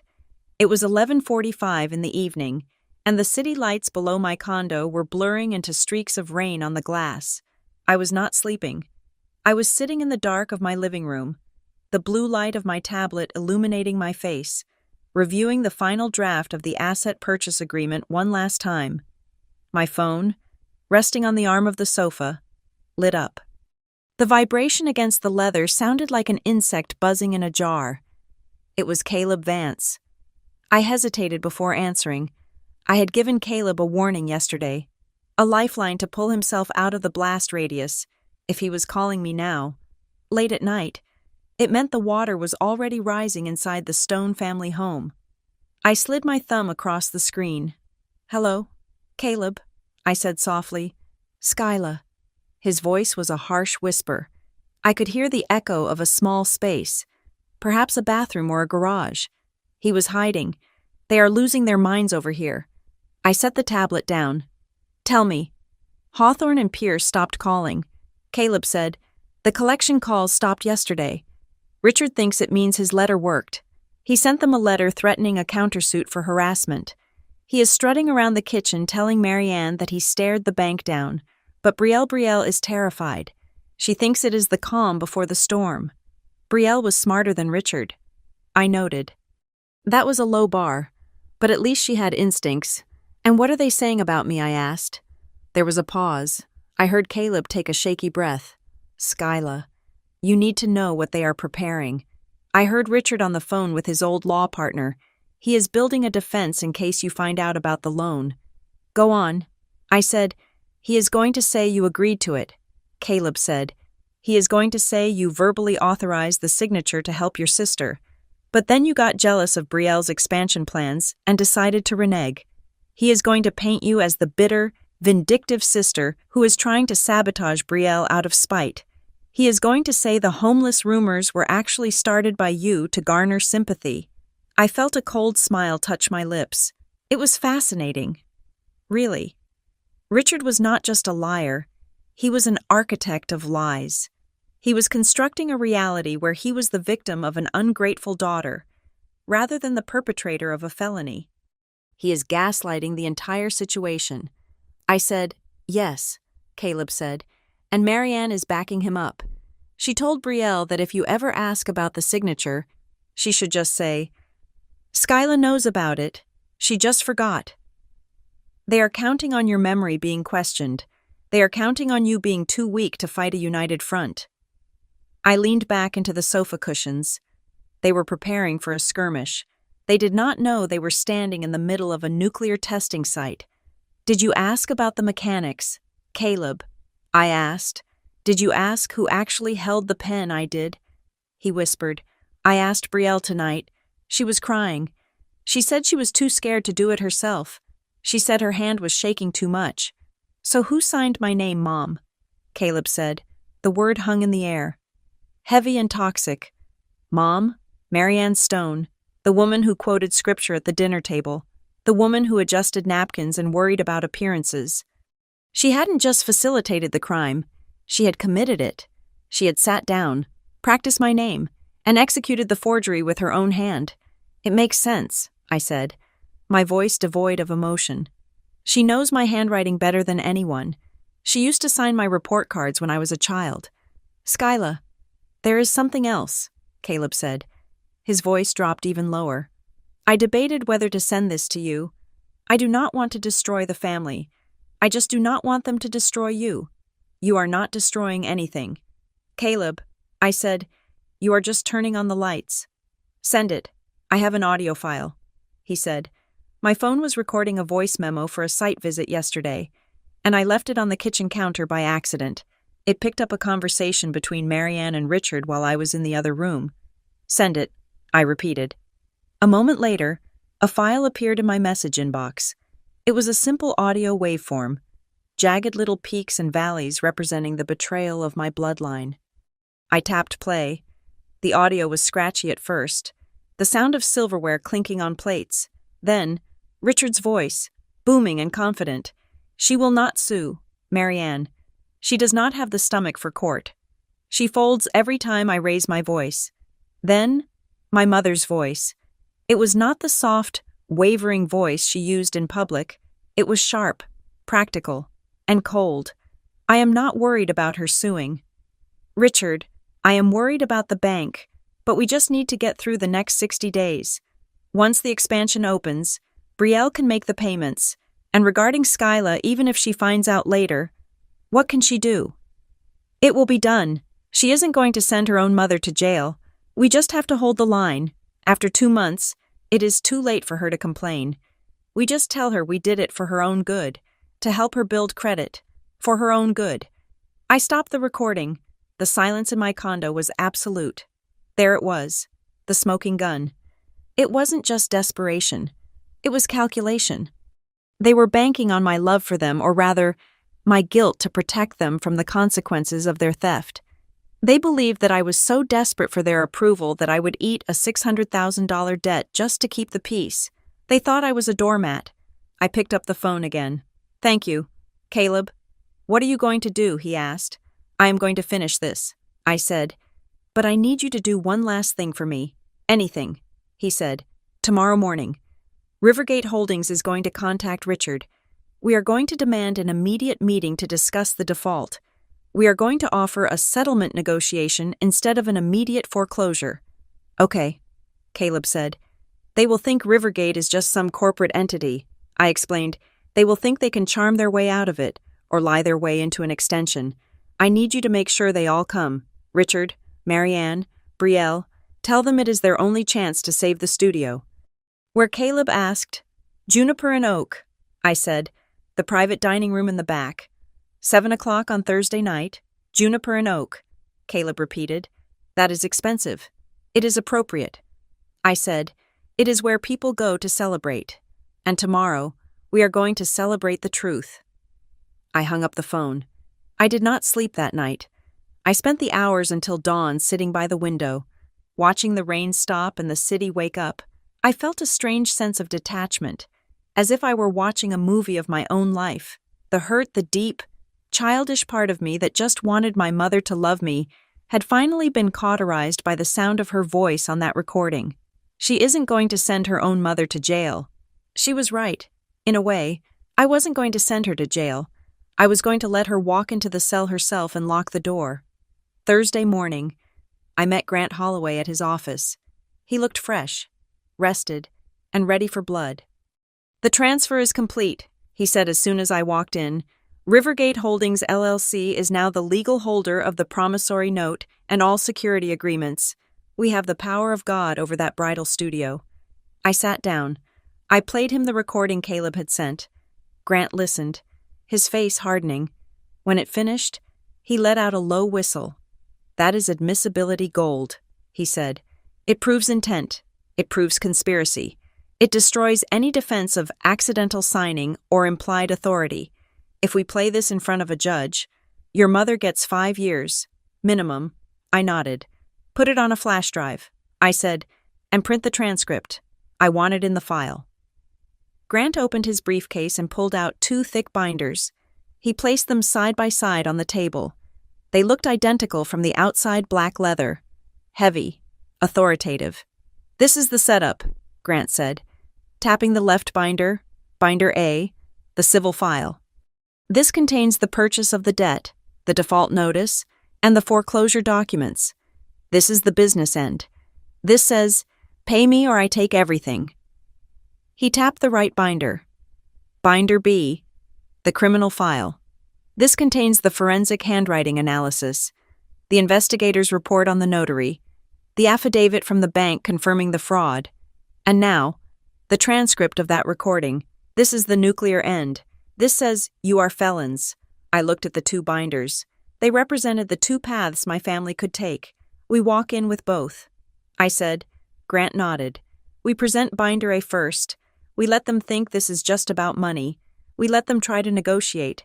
We let Richard try to bully Rivergate Holdings. And when they refuse to pay, or when they try to lie. Then we open binder B." I finished. "Exactly," Grant said.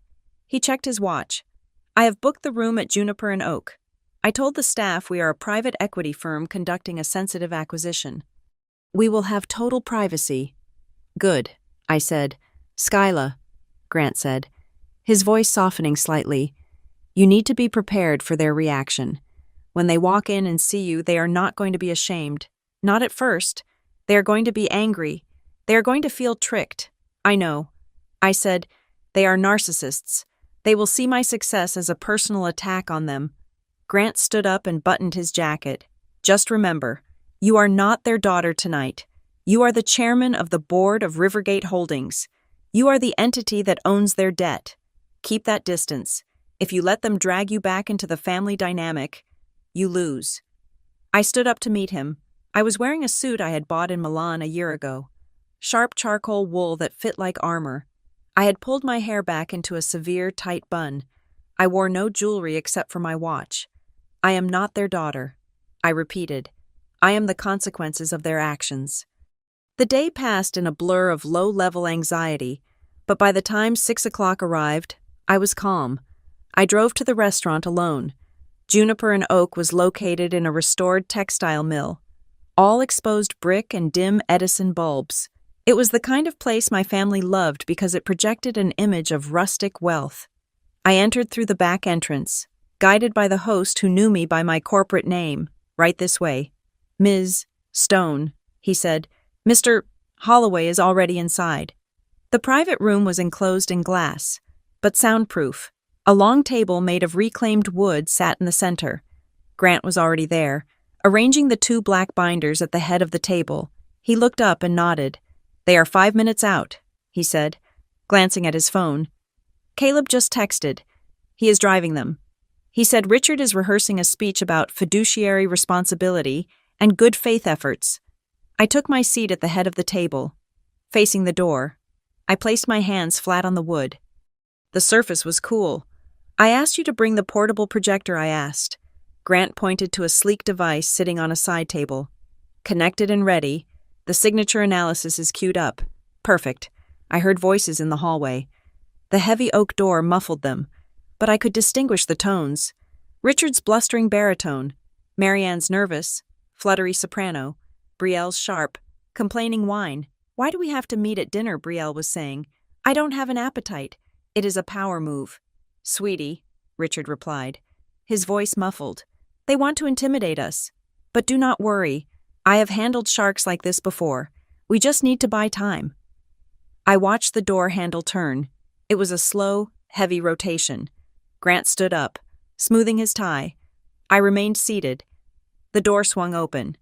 Marianne entered first, wearing her Sunday best, a blue dress that she thought made her look demure. Richard followed, wearing his courtroom suit, a navy pinstripe that was 10 years out of fashion. Brielle brought up the rear, looking pale, and clutching a designer handbag that I knew was likely put on a credit card she couldn't pay. Caleb lingered in the doorway, his eyes meeting mine for a split second before he looked at the floor. They walked in with their chins up, ready to face a stranger, ready to lie to a suit from a bank. They saw Grant first. Richard stepped forward, extending his hand, a practiced, oily smile on his face. "Good evening," he boomed. "I am Richard Stone, legal counsel for Brielle and Company. I assume you are the representative from Rivergate then." He looked past Grant. He saw the person sitting at the head of the table. He saw the charcoal suit. He saw the face that he had looked at with disdain across the Thanksgiving table 3 weeks ago. Richard stopped mid-step. His hand dropped. His mouth opened, but no sound came out. Marianne gasped, a sharp intake of air that sounded like a tire puncturing. She grabbed Richard's arm. Brielle froze, her eyes widening until they were white circles in her pale face. "Skyla," Richard whispered. The booming confidence evaporated, replaced by a confusion so profound it was almost comical. "What are you doing here?" I did not smile. I did not stand up. I simply looked at them, one by one. I let the silence stretch until it was tight enough to snap a neck. "Please, sit down," I said. My voice was calm, professional, and terrifyingly polite. "Skyla, this is a private meeting," Richard stammered, his face flushing red. "We are meeting with the investors who bought Brielle's loan. You cannot be here. This is serious business, not some game." I motioned to the chairs opposite me. "I know exactly who you are meeting." "Richard," I said. Brielle stepped forward, her voice trembling. "Skyla, get out. Seriously, we are in trouble, and we don't have time for your drama. The people from Rivergate Holdings are going to be here any second." Grant Holloway stepped forward. He cleared his throat. "Mr. Stone, Mrs. Stone, Ms. Stone," he said formally. "There seems to be a misunderstanding." He gestured toward me with an open hand. "May I introduce you to the sole managing member and primary shareholder of Rivergate Holdings, LLC," he said. The room went dead silent. Grant continued, his voice hammering the nails into the coffin. "The entity that purchased your promissory note yesterday, the entity that currently holds the lien on your business, your inventory, your lease, and your personal assets." He looked at Richard. "You are not meeting with a stranger, Mr. Stone. You are meeting with Skyla." I watched the realization hit them like a physical blow. Richard's face went from red to gray. Marianne put a hand to her mouth. Brielle grabbed the back of a chair to steady herself. "You bought the debt," Brielle whispered. I leaned forward, clasping my hands together. "I did not just buy the debt. Brielle," I said, "I bought the truth." I tapped the black binder in front of me. "Now, sit down. We have a lot of paperwork to review, and I suggest you do not lie to me. Because unlike the bank, I know exactly whose handwriting is on the bottom of that contract." Richard sank into a chair, his legs seemingly giving out. He looked at me, and for the first time in my life, I did not see a father looking at a disappointment. I saw a man looking at his judge. The trap was sprung, the steel jaws had slammed shut, and there was nowhere left to run. The silence in the private dining room of Juniper and Oak was not empty. It was heavy, suffocating, and pressurized. It felt less like a restaurant and more like a submarine descending past its crush depth. Grant Holloway had just dropped the guillotine blade. "You are meeting with Skyla, and the echo of those words seemed to vibrate against the exposed brick walls. I watched them. I watched the people who had raised me, the people who had shared my blood and my dinner table, as they attempted to process the impossibility of the moment. They were standing at the edge of the abyss, and their reactions were a masterclass in human psychology. Marianne was the first to move. Her training as the consummate hostess kicked in, a reflexive defense mechanism against awkwardness. She blinked rapidly, her hands fluttering up to touch the pearl necklace at her throat, and then she forced a smile. It was a terrible, brittle thing, like a crack in a porcelain plate. She pulled out the chair to my right, the position of the guest of honor, and sat down with a stiff, unnatural grace. "Well," she said, her voice pitching slightly higher than usual, "this is unexpected, but I suppose the Lord works in mysterious ways." She looked at me, her eyes pleading for a return to the script where we pretended everything was fine. "Thank you for arranging this, Skyla," she continued, smoothing her napkin on her lap. "It was quite a shock, hearing that name Rivergate Holdings, but knowing it is you, well, it is a relief, really. We were so worried we would be dealing with some heartless banker. I hope we can count on your cooperation to clear this mess up quickly." She was trying to reframe the narrative in real time. In her mind, I was no longer the adversary. I was the safety net. She had decided, in the span of 10 seconds, that I had bought the debt to save them. Richard did not sit immediately. He stood behind his chair, his knuckles white as he gripped the wood. His face was a map of conflict. His pride was warring with his fear. And for a man like Richard Stone, pride usually won until the very last second. He jutted his chin out, his eyes darting between me and Grant, measuring the threat level. He was looking for the weakness, the daughter he could bully. "Sit down, Richard," I said. I did not raise my voice. I simply stated it as an inevitability. He ground his teeth, a muscle in his jaw jumping, but he sat. He pulled the chair in with a sharp scrape against the floor. He placed his elbows on the table and clasped his hands, creating a barricade. "Let us cut the theatrics," he said, his voice struggling to find its usual booming resonance. "So, you bought the note. Fine, you obviously have some money now. You want to feel important. You want to dangle this over our heads to make a point about what respect?" He scoffed, a dismissive sound that was meant to belittle me. "We are family, Skyla," he said, regaining some of his bluster. "And because we are family, we need a reasonable plan. We are not going to be extorted. You cannot treat your father like a common debtor. I expect no. I demand that we restructure this immediately, interest-free, with a grace period until the studio stabilizes. That is the only fair solution." He was issuing orders.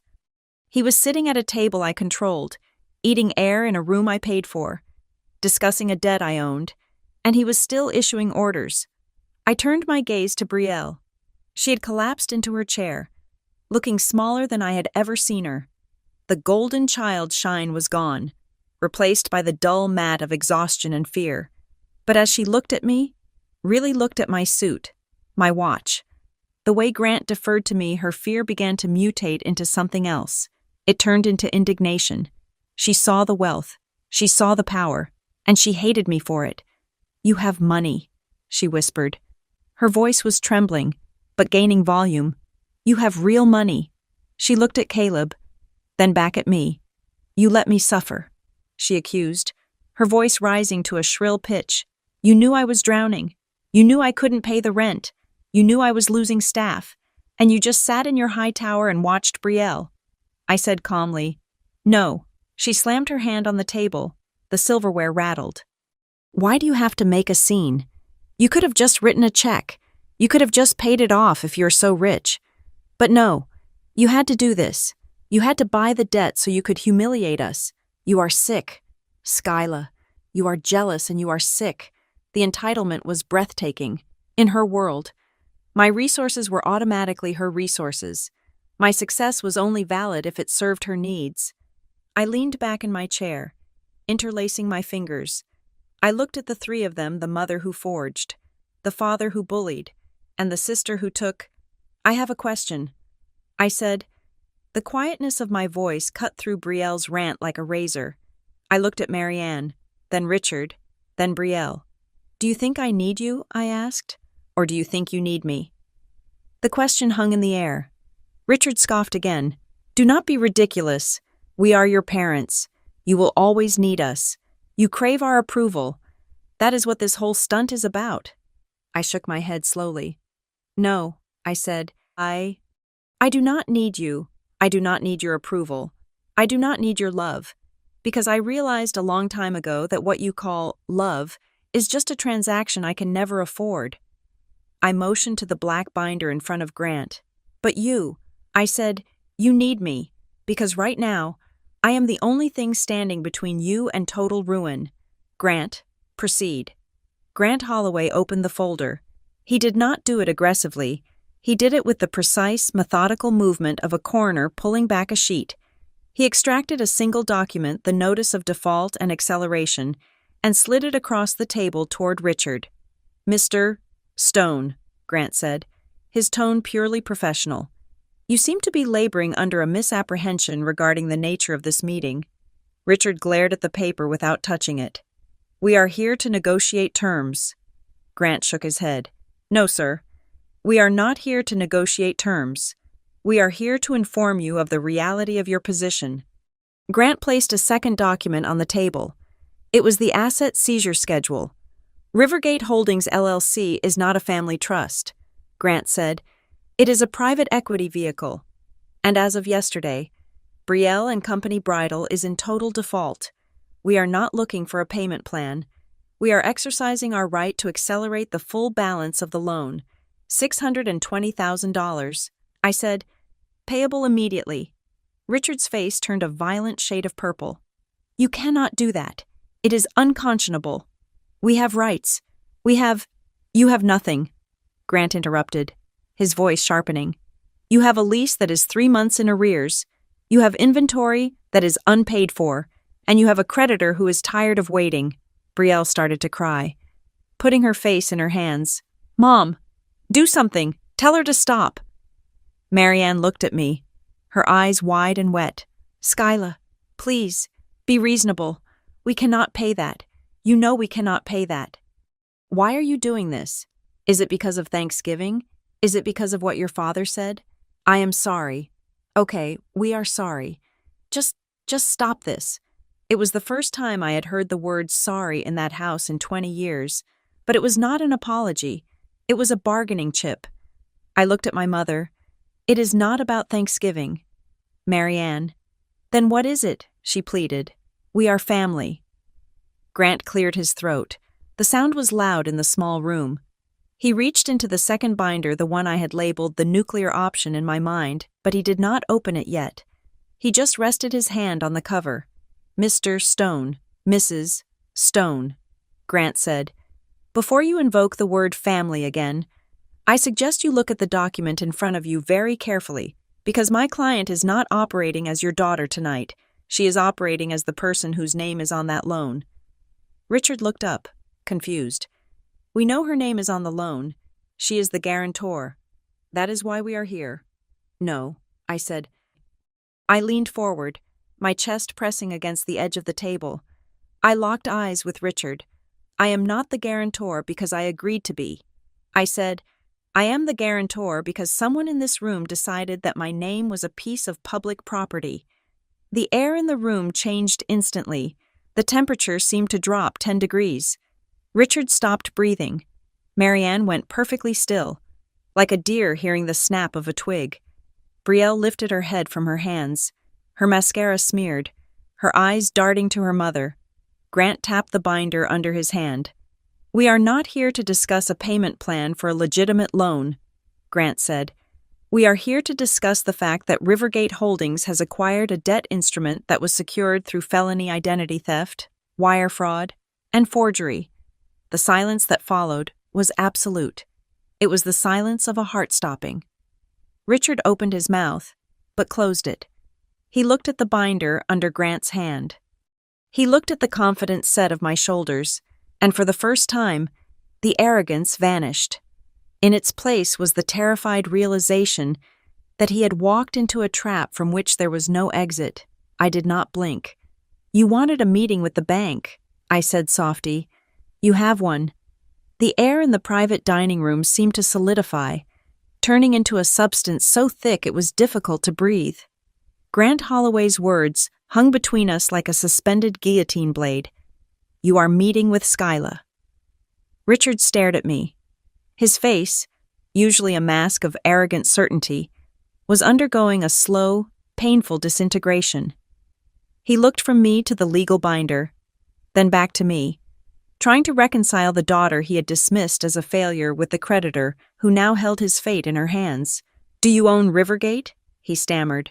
The booming baritone was gone, replaced by a thin, reedy rasp. "That is impossible. You do not have that kind of capital. You are a technician. You fix computers." Grant did not let me answer. He leaned forward, his voice stripping away the last shreds of their delusion. "Ms. Stone is the founder and majority shareholder of 2 major automation firms," Grant said, his tone clinically precise. "Her net income last year exceeded $25 million. She purchased your non-performing loan 2 days ago via a wire transfer that did not even trigger a liquidity warning on her accounts. She is not a technician. Mr. Stone, she is the bank. $25 million. The number hit the room like a physical blow. Brielle gasped, a sound that was half sob, half shriek. Marianne's hand flew to her mouth, covering a tremor that was rapidly spreading to her entire body. Richard's face flushed a violent, ugly red. The shock was quickly replaced by a surge of defensive rage. He slammed his hand onto the table, making the water glasses jump. "This is a setup," he shouted, pointing a shaking finger at me. "You did this on purpose. You bought this debt to humiliate us. You are doing this out of spite because of what I said at Thanksgiving. This is nothing but a petty, vindictive revenge trip." He looked at Grant, trying to find an ally in the other man in the room. "This is predatory. She is using insider information to destroy her own sister. I will not stand for it. I will sue you for bad faith practices." I remained perfectly still. I did not flinch at his shouting. I did not raise my voice. I simply waited for him to run out of breath.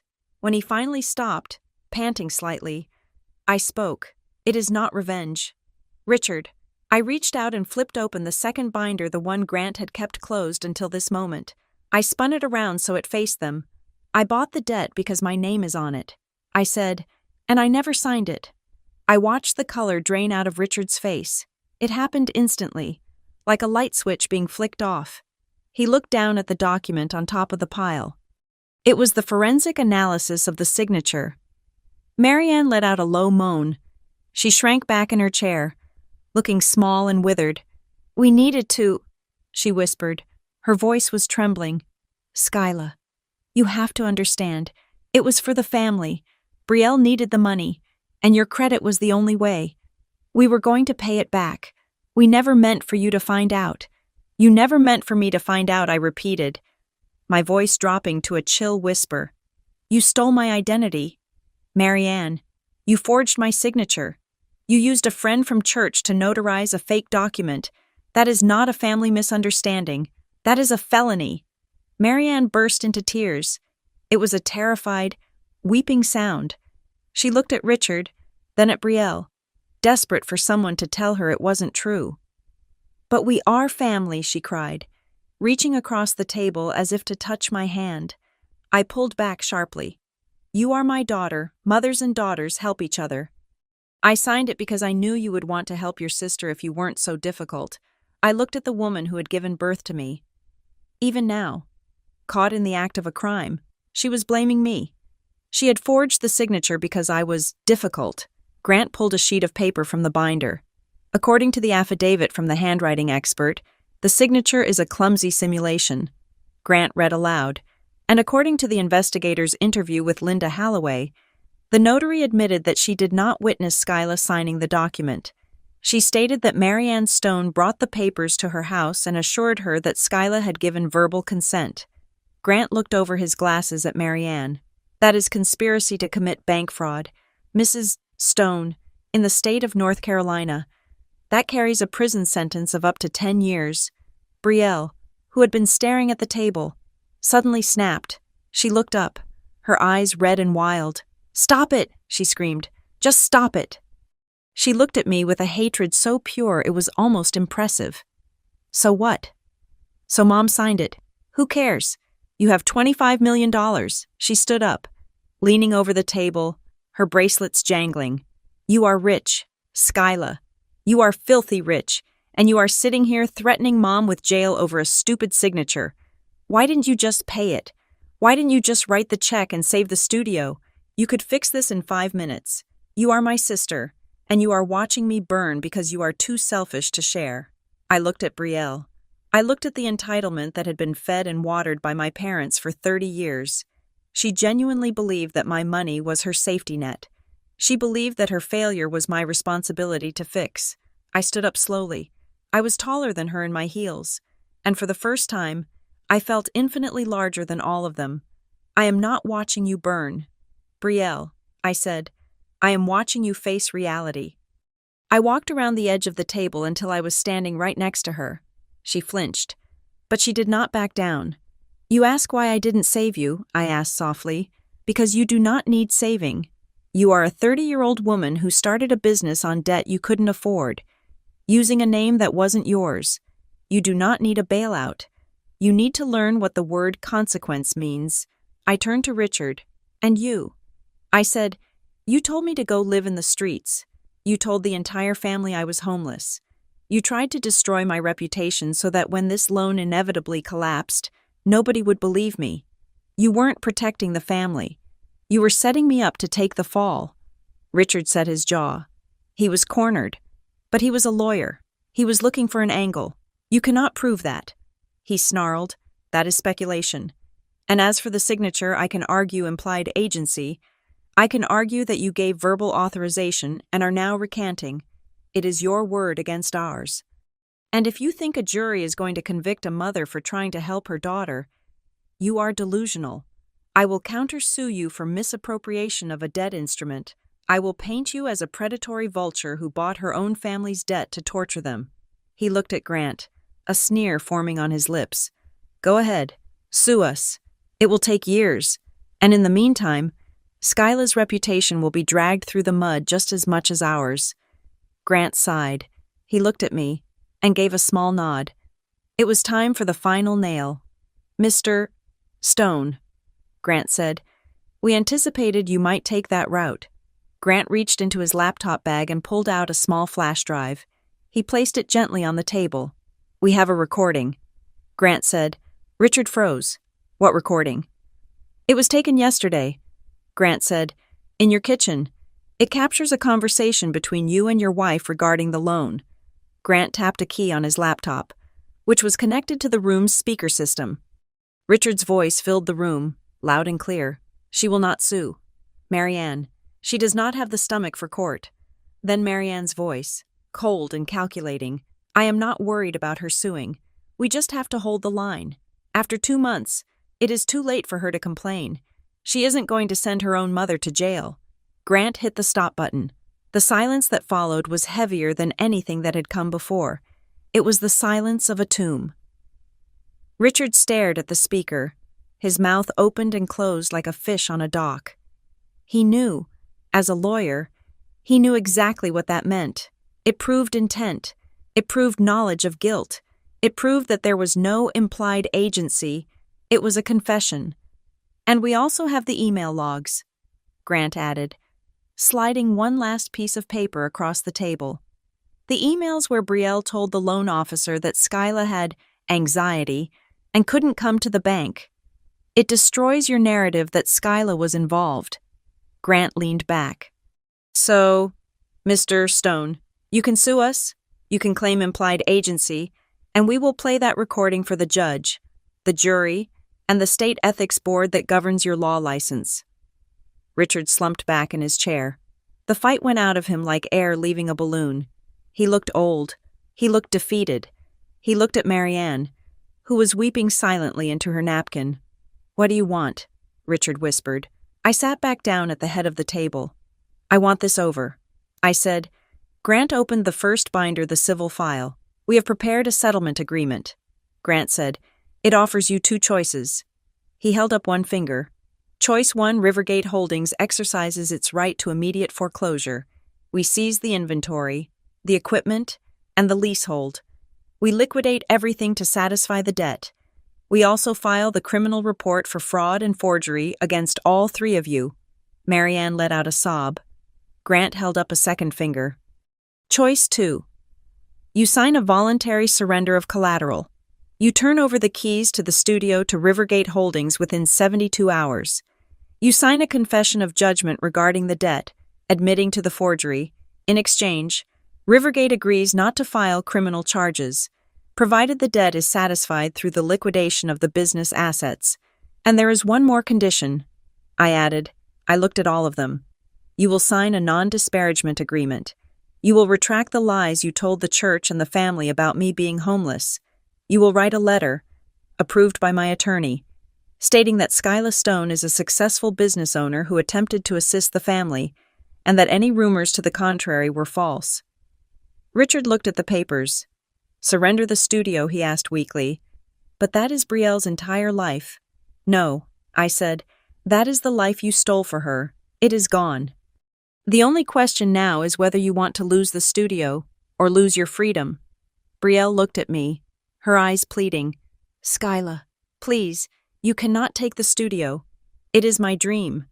You should have dreamed cheaper. I said. I looked at the clock on the wall. You have 72 hours. I said, that is 3 days. I stood up. I did not wait for them to answer. I did not wait for them to beg. This is not a negotiation. I said, this is an eviction notice. I walked to the door. Grant began packing up the binders. And one last thing, I said, turning back to look at them huddled around the table. Do not think I am doing this to win. I already won. I won the day I left your house 10 years ago. I am doing this so that you never, ever think you can use my name as a shield again. From now on, I said, my voice hard as diamonds, I am not your daughter. I am not your sister. I am your creditor, and I expect to be paid. I opened the door and walked out into the cool night air of the corridor. I could hear Brielle sobbing behind me, a sound of utter despair, but as I walked toward the exit, I did not feel guilt. I felt lighter. I felt like a heavy coat had finally been taken off my shoulders. I walked past Caleb, who was standing in the hallway, looking pale. He nodded to me, a look of respect, and perhaps a little fear. I nodded back. It was done. The truth was on the table, stamped, recorded, and undeniable. Now, all that was left was to watch the house of cards fall. The 72 hours following the dinner at Juniper and Oak were the quietest 3 days of my life. I expected a barrage of phone calls. I expected Richard to scream into my voicemail, threatening to sue me for everything from elder abuse to emotional distress. I expected Brielle to show up at my building, demanding to be let in so she could scream at me in person, but there was nothing. The silence was not peaceful. It was heavy, like the air before a tornado touches down. It was the silence of people who had finally realized that the walls were not just closing in, they were already crushed. My phone did light up occasionally, but the messages were pathetic, disjointed attempts to test the waters. Skyla. We should talk without the lawyers. Richard texted on Friday morning. Please just answer the phone. Brielle sent on Friday night. I did not reply. I sat in my office at Lumen Grid, watching the code for a new shipping protocol scroll across my monitor, but my mind was entirely focused on the clock ticking down. I had given them a deadline, Sunday evening at 6 o'clock. If the papers were not signed by then, Grant Holloway would file the criminal complaints on Monday morning. On Saturday afternoon, the silence broke in a way I had not anticipated. My concierge called up to my unit. Ms. Stone, there is a Mrs. Marianne Stone in the lobby. She says she is your mother. She says it is urgent. I hesitated. My first instinct was to tell him to send her away, but curiosity, cold and sharp, got the better of me. I wanted to see what card she had left to play. Send her up, I said. When Marianne stepped off the elevator, she looked 10 years older than she had at the restaurant. Her perfect hair was slightly flat, her makeup applied with a shaking hand. She held her purse tight against her stomach like a shield. I did not offer her a drink. I did not invite her to sit on the Italian leather sofa. I stood by the kitchen island, arms crossed, waiting. I am not here to fight. Skyla, she said, her voice trembling. Then why are you here? I asked. The deadline is tomorrow. Marianne looked around my apartment. She took in the floor-to-ceiling windows, the modern art, the undeniable evidence of a wealth she could not comprehend. We can fix this, she said softly. We do not need the lawyers. We do not need the police. She reached into her purse and pulled out a folded document. It was old, yellowed at the edges. This is the deed to the beach house, she said, placing it on the marble counter. And my jewelry, the pearls. The diamond brooch your grandmother left me. I want you to have them. I stared at the papers. The beach house was a small, dilapidated cottage on the coast that Richard had leveraged and refinanced 3 times. The jewelry was valuable sentimentally, perhaps, but financially it was negligible compared to the debt they owed me. What is this? Marianne, I asked. It is your inheritance, she whispered. I am giving it to you now, all of it. In exchange for dropping this, just let the loan go. Write it off as a loss. You have so much money. Skyla, you will not even miss it. Take the house, take the jewelry, and let your sister keep the studio. I looked at her, and I felt a wave of nausea. She was trying to bribe me. She was trying to buy my silence with the scraps of the family estate. She truly believed that everything in life was a transaction, that even justice could be bartered for a few strings of pearls and a mortgaged cottage. You think this is about money, I said, pushing the deed back toward her. You still do not get it. It is about family, she cried, tears welling in her eyes. I am trying to keep this family together. I said, you are trying to buy a clean conscience. You are trying to pay me off, so you do not have to admit that you committed a crime against your own daughter. I picked up the deed and held it out to her. I do not want the house, Marianne. I do not want the jewelry. I do not want anything that comes from you. I earned $25 million last year. I can buy the entire coastline if I want to. I do not need your handouts. She stared at me, the paper trembling in her hand. Then what do you want? She whispered. I want the truth, I said. And since you cannot give me that willingly, I am going to extract it legally. Go home. I will see you at Grant's office tomorrow. She left, defeated, clutching her useless bribe. Sunday morning brought a text from Caleb. It is over, he wrote. The suppliers came for the machines yesterday. Brielle tried to stop them, but they had the lien paperwork. She is a wreck. She finally told Richard she wants to sign. She says she cannot take the fear anymore. I felt a grim satisfaction. The pressure had worked. At 5 o'clock on Sunday, I walked into Grant Holloway's office. It was a stark contrast to the restaurant. There was no food, no mood lighting, no pretense of social niceties. The fluorescent lights buzzed overhead. The conference table was bare except for 5 stacks of documents, each flagged with "Sign Here" stickers. My family was already there. They sat in a row on one side of the table, looking like prisoners awaiting sentencing. Richard was slumped in his chair, staring at his hands. Marianne was pale, her eyes red-rimmed. Brielle looked hollow, as if the last 3 days had scooped everything inside her out. Grant sat at the head of the table. He nodded to me as I entered. I took the seat opposite them. I did not say hello. Let us proceed, Grant said. He pushed the first document toward Brielle. This is the confession of judgment, Grant explained. By signing this, you admit that the signature on the loan documents dated October 14th, 2022, was not Skyla Stone's signature. You admit that you had knowledge of this fact and benefited from the fraud.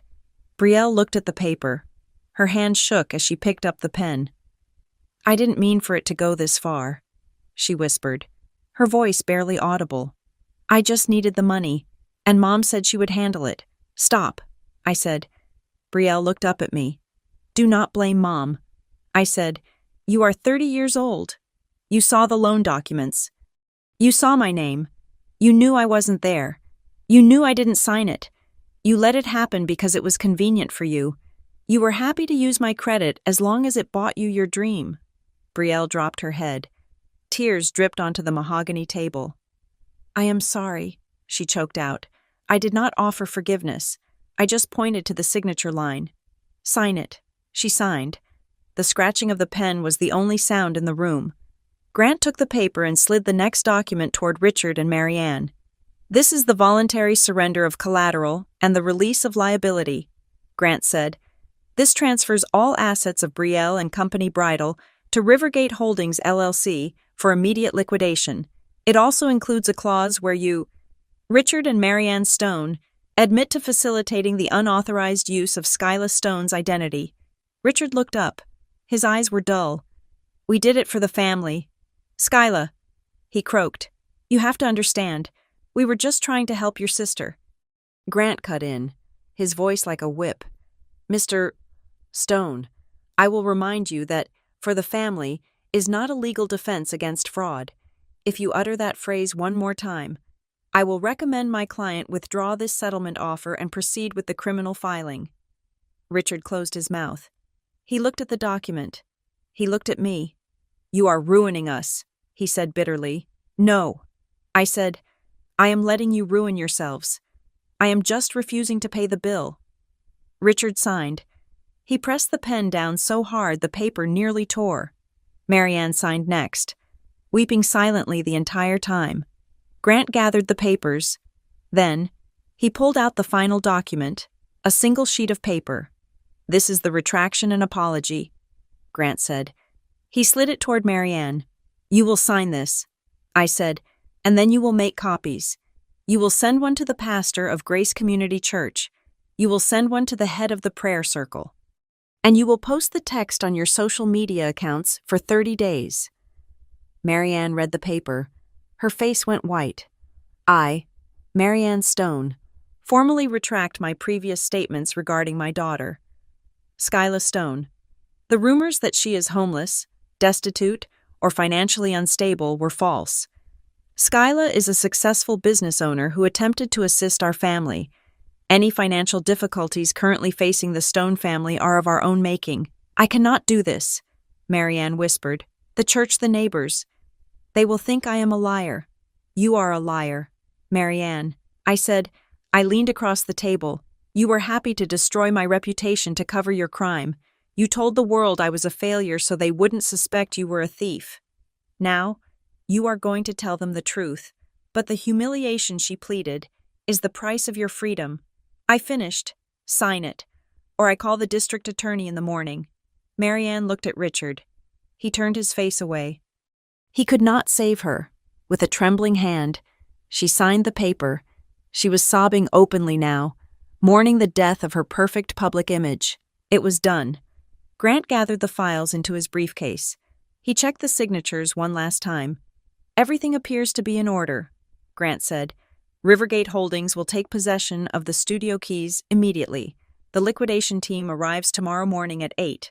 I suggest you remove any personal items before then. I stood up. My family remained seated, broken and small. They looked like strangers to me now. The bond was not just severed, it was cauterized. I walked to the door.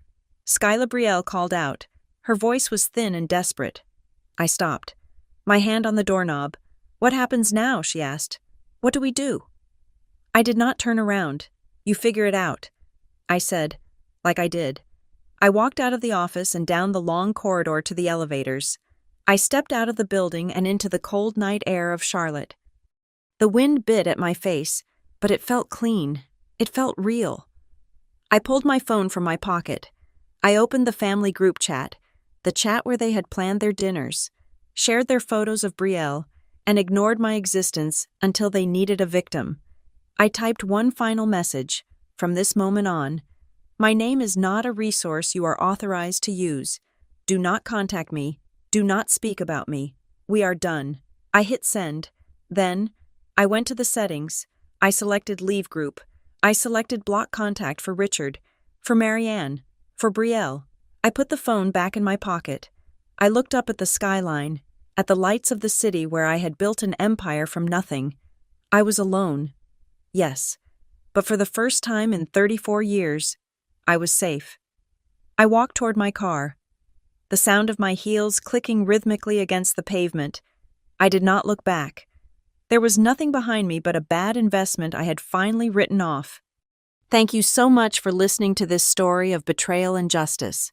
I would love to know where you are tuning in from today. Are you listening on your commute, at the gym, or relaxing at home? Please let me know in the comments below so we can connect. If you enjoyed seeing Skyla take back her power, please make sure to subscribe to Maya Revenge Stories. Hit that like button and smash the hype button to help this story reach more people who need to hear it.